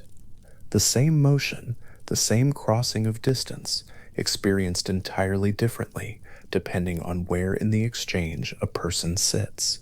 This kind of double vision, one thing seen from two positions simultaneously, appears throughout the rune poems, and it is one of the qualities that makes them feel like something more than a glossary. The poems do not say, "This rune means journey." They say, "This is what journey is, the pleasure of coming home, and the exhaustion of the road and the horse carrying both. And all of this is in the character, all of this is what the mark contains." The mark is not a label, it is a portrait of the thing itself, with everything the thing involves when it is actually lived. Somewhere in early medieval Scandinavia, the exact time and place is not recoverable. A person put on a gold bracteate with the inscribed face turned inward. The disc settled against their chest when they fastened their clothing over it. The characters on its surface were no longer visible, no longer in contact with the air or with anyone's eyes. They were inside, held between metal and skin, pressing whatever they carried into the body beneath them. The person wearing it went about whatever their day required, farming or sailing or cooking or trading or sitting in judgment over something that needed judgment, with the characters against their chest the whole time, warm now from their warmth, present in the way that things held close are present. This is the practical world that Havamal speaks into. When the poem records Odin's cry at the moment of taking up the runes, when it preserves the verb nam ek up, I took up, in its spare active construction, it is speaking to a world where characters pressed against the skin were understood to do something, where runes on a spear blade were understood to make the spear into the thing the rune named, where a curse cut into stone more than 1,000 years ago was still, in some formal sense, in effect. The bracteate against the chest is what that world looked like at its most intimate and its most ordinary. A person at the beginning of their day, carrying something made of 24 very old shapes, going out into weather, walking into whatever came next. The surface of Brunner holds very still. The well of Minimer sits in Jotunheimer, fed by one of the 3 great roots of Yggdrasil, and the water it contains is dark and deep and does not move unless something is drawn from it. Each morning, according to the Prose Edda, Mimir draws from this well using the Gjallarhorn, a horn whose other purpose, whose final purpose, is to sound at the end of all things, and drinks, The water gives him what the well holds: memory, perception, the accumulated understanding of everything that has passed through or been placed into the still, cold depth of that particular water. And somewhere in the well, resting at whatever depth such things come to rest, is Odin's eye. The prose Edda is specific about how the eye came to be there. Odin came to Mimisbrund and asked for a drink. Mimir told him the price. Odin paid it, surrendered the eye, placed it into the water, and drank. What the well gave him in return was not technique or operational skill, but something older and less defined, the kind of understanding that accumulates in still water over a very long time. The two events, the hanging on Yggdrasil and the transaction at Mimisbrunner, are held by the Norse tradition as distinct acts in distinct places, happening to the same god for different reasons and yielding different things. Havamel, in its account of the tree, does not mention the well. Völuspá, in its brief mention of the eye, does not mention the tree. The two sacrifices live in different texts, occupy different registers, and the Norse sources, the ones that have survived in manuscript form, do not collapse them into one. Völuspá, stanza 28, delivers its information about the eye with striking economy. A vulva, a seeress, a practitioner of Seidr, a figure whose craft was to know hidden things, speaks directly to Odin during the poem's long account of what she has seen. She tells him, "I know where your eye is hidden, concealed in the famous well of Mimir. She is not revealing this as a secret he does not know. She is demonstrating her own knowledge by naming a thing he surrendered. The transaction is already complete. The eye is already there."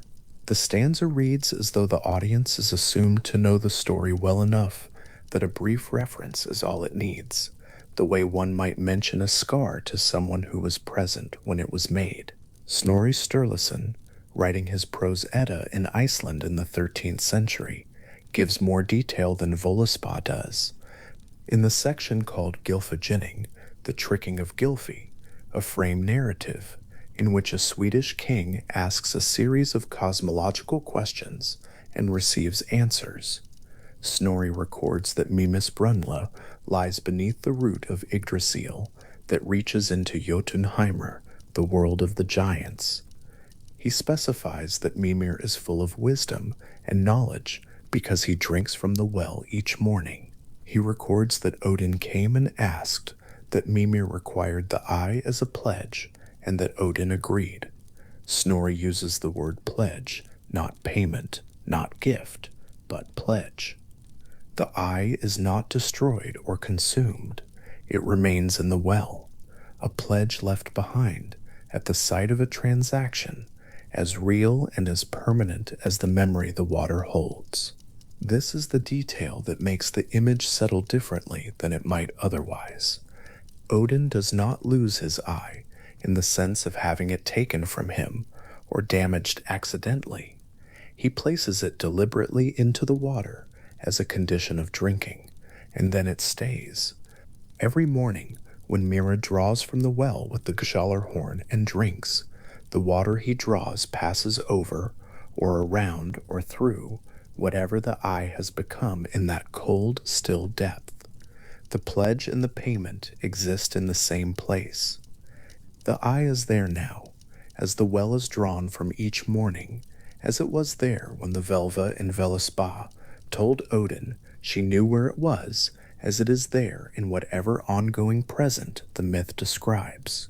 Mimrda's name carries inside it the Proto-Germanic root connected to memory, the same root that gives Latin memor, the one who remembers, which makes him, in his etymology, not simply a guardian of wisdom, but a figure who is himself the act of remembering made into a presence. His well is the well of memory. The thing Odin left there is held in memory. The water that gives understanding each morning is drawn from the same depth where the pledge lies still. The Gjallarhorn drinking from that well each morning is an image worth staying with, because the horn is one of the few objects in Norse myth that the tradition gives two completely different and structurally opposite purposes. In Gylfaginning, Mimir drinks wisdom from it at the start of each day. In the account of Ragnarok, Heimdall blows it to announce that the last battle has begun, a sound that once heard cannot be unheard, that cannot be called back, that travels to every corner of the 9 worlds and changes everything that follows it. The same instrument, the most quiet and the most final of purposes, both belonging to the same horn, both attested in the same tradition. The morning drink from the well of memory, the sounding that ends all mornings. Snorri also records, in Ynglinga Saga, something that happened to Mimir himself. During the Aesir-Vanir War, the great conflict between the two groups of Norse gods, a war that preceded the settled order of the cosmos, most of the mythological narratives assume. Hostages were exchanged. The Aesir sent Mimir to the Vanir, along with Honir. The Vanir were satisfied with Henir at first, but they came to feel that Mimir was making all of Henir's decisions for him, that without Mimir beside him, Henir gave only uncertain and unhelpful counsel. They grew angry and beheaded Mimir and sent his head back to the Aesir. Odin took the head, treated it with herbs and unspecified preparations, and spoke words of power over it. After that, Mimir's head continued to speak. But Snorri records this as a matter of mythological fact, held at the same register as any other event in the saga. The head was preserved. It continued to provide counsel. Odin consulted it. The well of memory continued to be tended. The head that personified memory continued to give counsel from beyond the condition of having a body to live in. There is something in this detail that the myth does not labor over, and the narration need not labor over it either.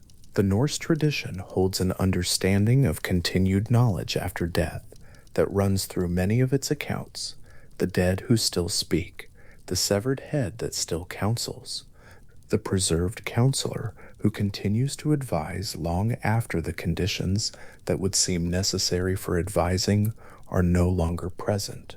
Mimir is not ruined by what the Vanir did. His function continues. The morning drink from the well continues. What was taken from him, the body, the ordinary conditions of living, was apparently not the part of him that held what he knew. What he knew is in the well, and in whatever the head still carries of the capacity to articulate it, and in the eye that Odin placed there as a pledge, and that the well continues to hold. Standing at the edge of Mimmersbrenner is a different experience than hanging on Yggdrasil, and the distinction matters. At the well, Odin is upright. He is negotiating.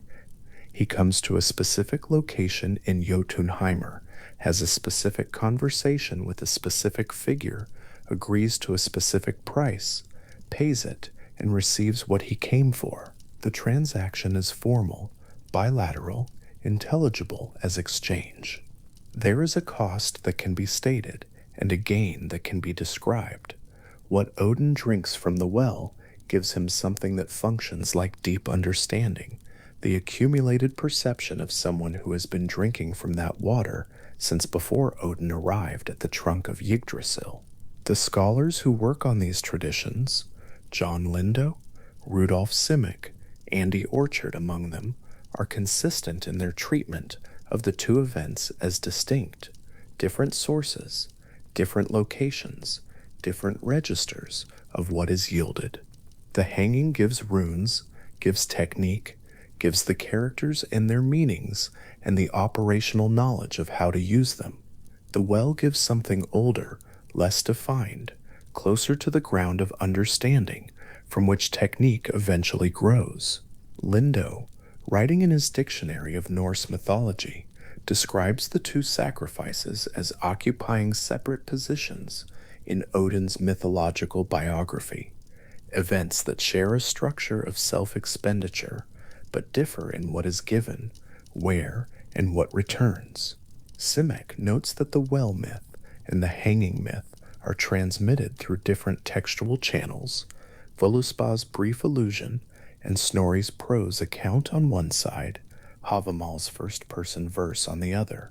Orchard, in his work on the Poetic Edda, observes that neither myth seems to know about the other. They do not cross-reference, they do not modify each other's account, they exist side by side in the same manuscript tradition without collision. The Codex Regius contains both Voluspa and Havamal within the same covers, the same vellum, the same hand. The two accounts sit there together, each complete and self-contained, not competing and not fusing. What each sacrifice costs and what each one yields has a kind of internal logic that the tradition does not need to explain because it trusts the listener to feel it.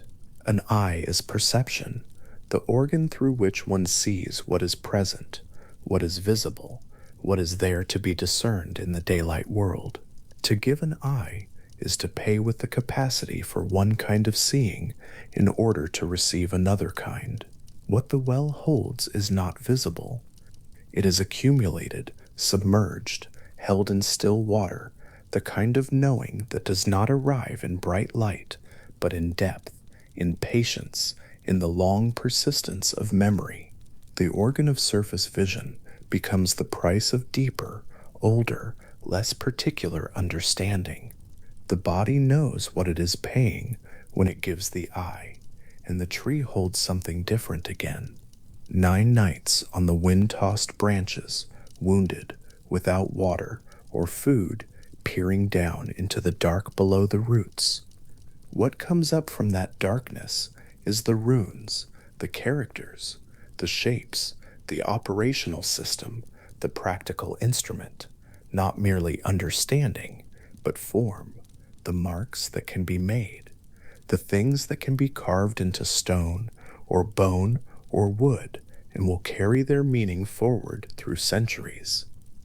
The two sacrifices are complementary in a way that the Norse sources seem to understand without needing to state directly.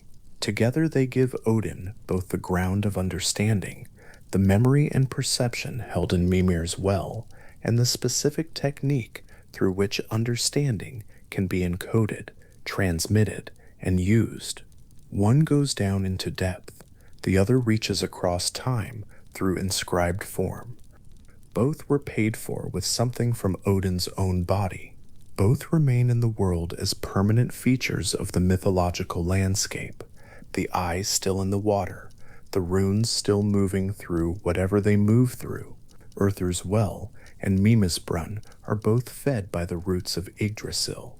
Both lie at the base of the largest thing the tradition describes. Both are tended, Urthur's well by the Norns, who pour water and white clay over the roots each morning, and Mimisbrunn's by Mimir, who draws from it each morning and drinks. 2 wells at the base of the same tree, one associated with fate and the daily renewal of the world's structure, one associated with memory and the accumulated understanding of everything that has passed. The tree itself connects them, its roots reaching down into both, drawing from whatever is in the water and carrying it upward through the bark into the canopy that extends above the heavens. Yggdrasil is the structure that holds all of this in relation, the 2 wells, the 3 roots, the creatures on the branches, and the serpent at the lower roots, and the eagle at the top, and the small quick animal running between them, carrying its messages. And somewhere on the trunk, or in a version of that tree before time became fully sequential in the way the myths describe it, Odin hanging with his spear wound, 9 nights, peering down. The Norse tradition does not tell us what Odin saw when he looked down from the tree. Havamal is specific about the gesture. He peered down, he took up the runes, he cried out, he fell, but the content of what he saw in the dark below the roots is not described. The runes came up to him. They came from below the tree, from the direction of the roots and the wells and the serpent and whatever lies in the deepest cold at the base of the world. They did not come from above. They did not arrive as a gift passed down from somewhere higher. The active verb is upward. Nam ek up runer. I took up the runes, the taking directed toward the lower dark, the source that the wells and the roots and the depth represent. Memory, accumulated time, things that have been there since before the hanging, since before the names were cut into their first stone, since before the elder Futhark arranged its 24 characters into its 3 groups of 8 and gave each one a sound and a name and a verse. What the tradition holds in both of its great accounts of Odin paying for knowledge with his body is a consistent understanding about where knowing comes from and what it costs. It comes from depth. It comes from stillness. It comes from the kind of extremity that the ordinary conditions of divine existence do not provide, not from power or authority or the settled order of Asgard, but from a well in a foreign realm and a wound on a tree in the wind. The cost is always bodily. The eye is permanent. The 9 nights are complete. Nothing is restored afterward. No compensation is made. The pledge stays where it was left. And what is received in exchange operates on a different scale than what was given. Not equivalent, not a balanced trade, but a disproportionate return that the tradition seems to regard as appropriate to the extremity of the act. Scholars working in the comparative study of shamanic traditions have noted this structure appearing in accounts from circumpolar cultures across a wide range. The practitioner who undergoes some form of bodily ordeal and returns with capacities that were not available before. The return is not to the same condition as before. Something is different. Something was left, something was found, and the figure who returns is not identical to the one who went in. Odin, after Mimisbrunn, has one eye. Odin, after Yggdrasil, has the runes. He is lighter by the price of each, and heavier by the weight of what each yielded. And the Norse tradition does not seem to present either of these as a tragedy. The loss is simply the condition of the gain. The pledge is the gate through which the understanding passes. The morning at Mimisbrunn, in whatever sequence the myth inhabits, is quieter than the 9 nights on the tree. Odin stands at the edge of the water. Mimir drinks from the Gallarhorn. The surface of the well reflects whatever light there is in Jotunheim, where the giants live and where one of the 3 great roots descends. The transaction is completed without the violent compression of the hanging, no wound, no 9-night vigil, no reaching into dark, just the formal agreement between 2 figures at the edge of a very deep and very still body of water. The eye goes in, the drink is taken. The understanding that has been accumulating in the well since the well existed passes into Odin with the water, and what was given stays where it was placed. And each morning after that, Mimir draws from the same water with the same horn. The pledge is there, the memory is there, the eye is there in the cold depth, alongside whatever else the well holds, alongside whatever it is that makes the understanding the water carries so much larger than the understanding available at the surface of the daylight world. There is a version of Odin that is assembled from both accounts together, not conflated, not fused into one event, but held in mind as 2 points on the same figure's history. In this assembled version, Odin has come to the edge of the world's memory and paid to drink from it. He has hung for 9 nights on the world's central axis and received from the darkness below what was waiting there to be taken. He walks through the myths, through Asgarthur and the 9 worlds, and the long complicated history of the gods before Ragnarok, carrying both the depth of what the well gave him and the specific operational power of the runes, the characters he reached for in the dark. He is missing an eye. He was wounded on the tree.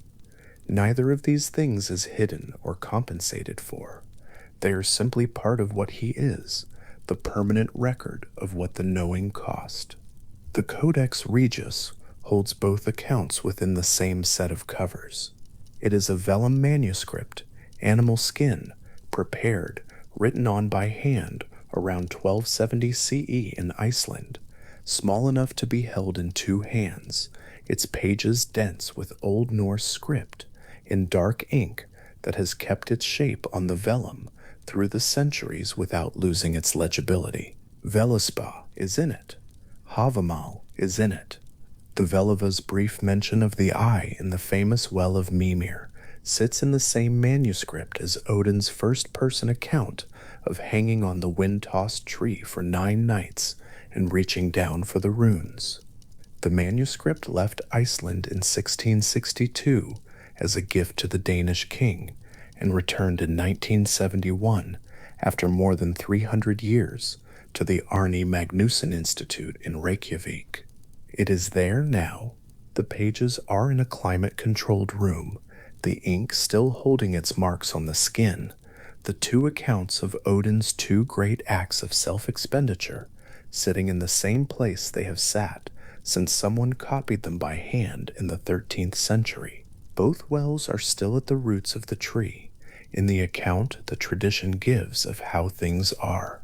Urther's Well, where the Norns carry water and white clay each morning and pour it over the bark, keeping the ash green and living despite everything working against it. Mimis Brunn, where Mimir draws from the deep each morning with the horn and drinks, where the eye rests in the water alongside all the accumulated knowing that the still cold depth has been holding since before any of the events the myths describe. The tree itself stands, its canopy above the heavens, its roots in 3 separate realms, its bark moving with whatever creatures move on it, the eagle at the top and the serpent at the roots, and Ratatoskrea passing between them on his endless errand. Yggdrasil, Odin's horse, the name carrying inside it, the act of hanging, the gallows called a horse in the old skaldic tradition, the sacrifice already written into the name of the place where the sacrifice occurred. The runes are in the world now. They are on the Kilver stone, still legible after 15 centuries in Gotland earth. They are on the Vimos comb, the small functional object with its brief inscription from the 2nd century. They are on the Björketorp stones, the curse still formally present in the carved characters. They are in the 3 rune poems, the Norwegian and the Icelandic and the Old English, each one transmitting the names and the associations of each character in a slightly different way, the core persistent through the local variation. They are in the manuscript traditions, in the vellum pages, in the scholarly literature that tries to trace them back to their origin in the material record. And in the mythological account, they came from below the roots of the world tree, from the dark that Odin looked down into after 9 full nights on the wind and the wound and the waiting. He reached for them. They came up to meet his hand. The verb was active and directed downward into the deep from which the understanding comes. The tradition does not say what it is like to carry both of these things, the depth from the well and the form from the runes through the long and complicated existence the myths describe. It does not need to. The character Odin is in the tradition, is already the figure who paid those prices and received what they gave, and all of his subsequent actions in the mythology occur against the background of both transactions. The standing at the edge of the water in Jotunheim, and the hanging on the wind-tossed tree in whatever location the tradition places the tree. He knows what is in the well. He knows the runes. He has one eye, because the other is a pledge in the deep water where Mimir draws the Gjallarhorn through the surface each morning and drinks. At the Arni Magnusson Institute, in the climate-controlled room where the Codex Regius is held, the manuscript is not being read tonight. It is simply there, the way old things are simply there, not performing their age, not asking to be noticed, just present in the particular way of objects that have held their form long enough that the fact of their continuing to hold it has become unremarkable. The vellum pages are where they have been since the manuscript came home from Copenhagen in 1971. The ink of Völuspá stanza 28 is where it was placed by the hand that copied it around 1270. The brief mention of the eye in the famous Well of Mimir, still sitting in its line, the Völva's words to Odin, preserved in the dark loops and strokes of Old Norse script. The ink of Havamal stanza 140 is nearby in the same manuscript, on different pages, Nam ek up runar. I took up the runes, the active verb still reaching. The two wells are at the base of the tree. The Norns are at Urthwell, in whatever morning the myth inhabits, lifting water in whatever vessels they use. The white clay already mixed in, walking the distance to the roots and pouring. The bark receives the water. The tree continues green. Mimir at Mimisbrunn lifts the Gjallarhorn and draws from the still surface and drinks, and the water that passes into him carries what the depth holds, and what the depth holds includes the pledge that was placed there before the drinking happened, the eye that is now simply part of the well's contents. One more thing the water holds in the cold and the dark below the root in Jotunheimr. Ratatoskr is on the trunk, passing between the eagle above and the serpent below, delivering whatever it is he carries. The four stags, Dine and Dvalin and Dunr and Durathror, move through the branches, their mouths cropping the foliage, unhurried and enormous against the bark of the largest thing in the world. The canopy extends above the heavens. The roots reach down. The Norse tradition, in its oldest surviving forms, on the vellum pages, in the stanzas of the Poetic Edda, in Snorri's prose accounts written down in the 13th century, from materials older than the manuscripts that carry them, holds all of this in a kind of ongoing present. Not history, not completed events receding into the past, but a cosmological account of how things are and have been and will be until the horn sounds its final note, and even that structure ends.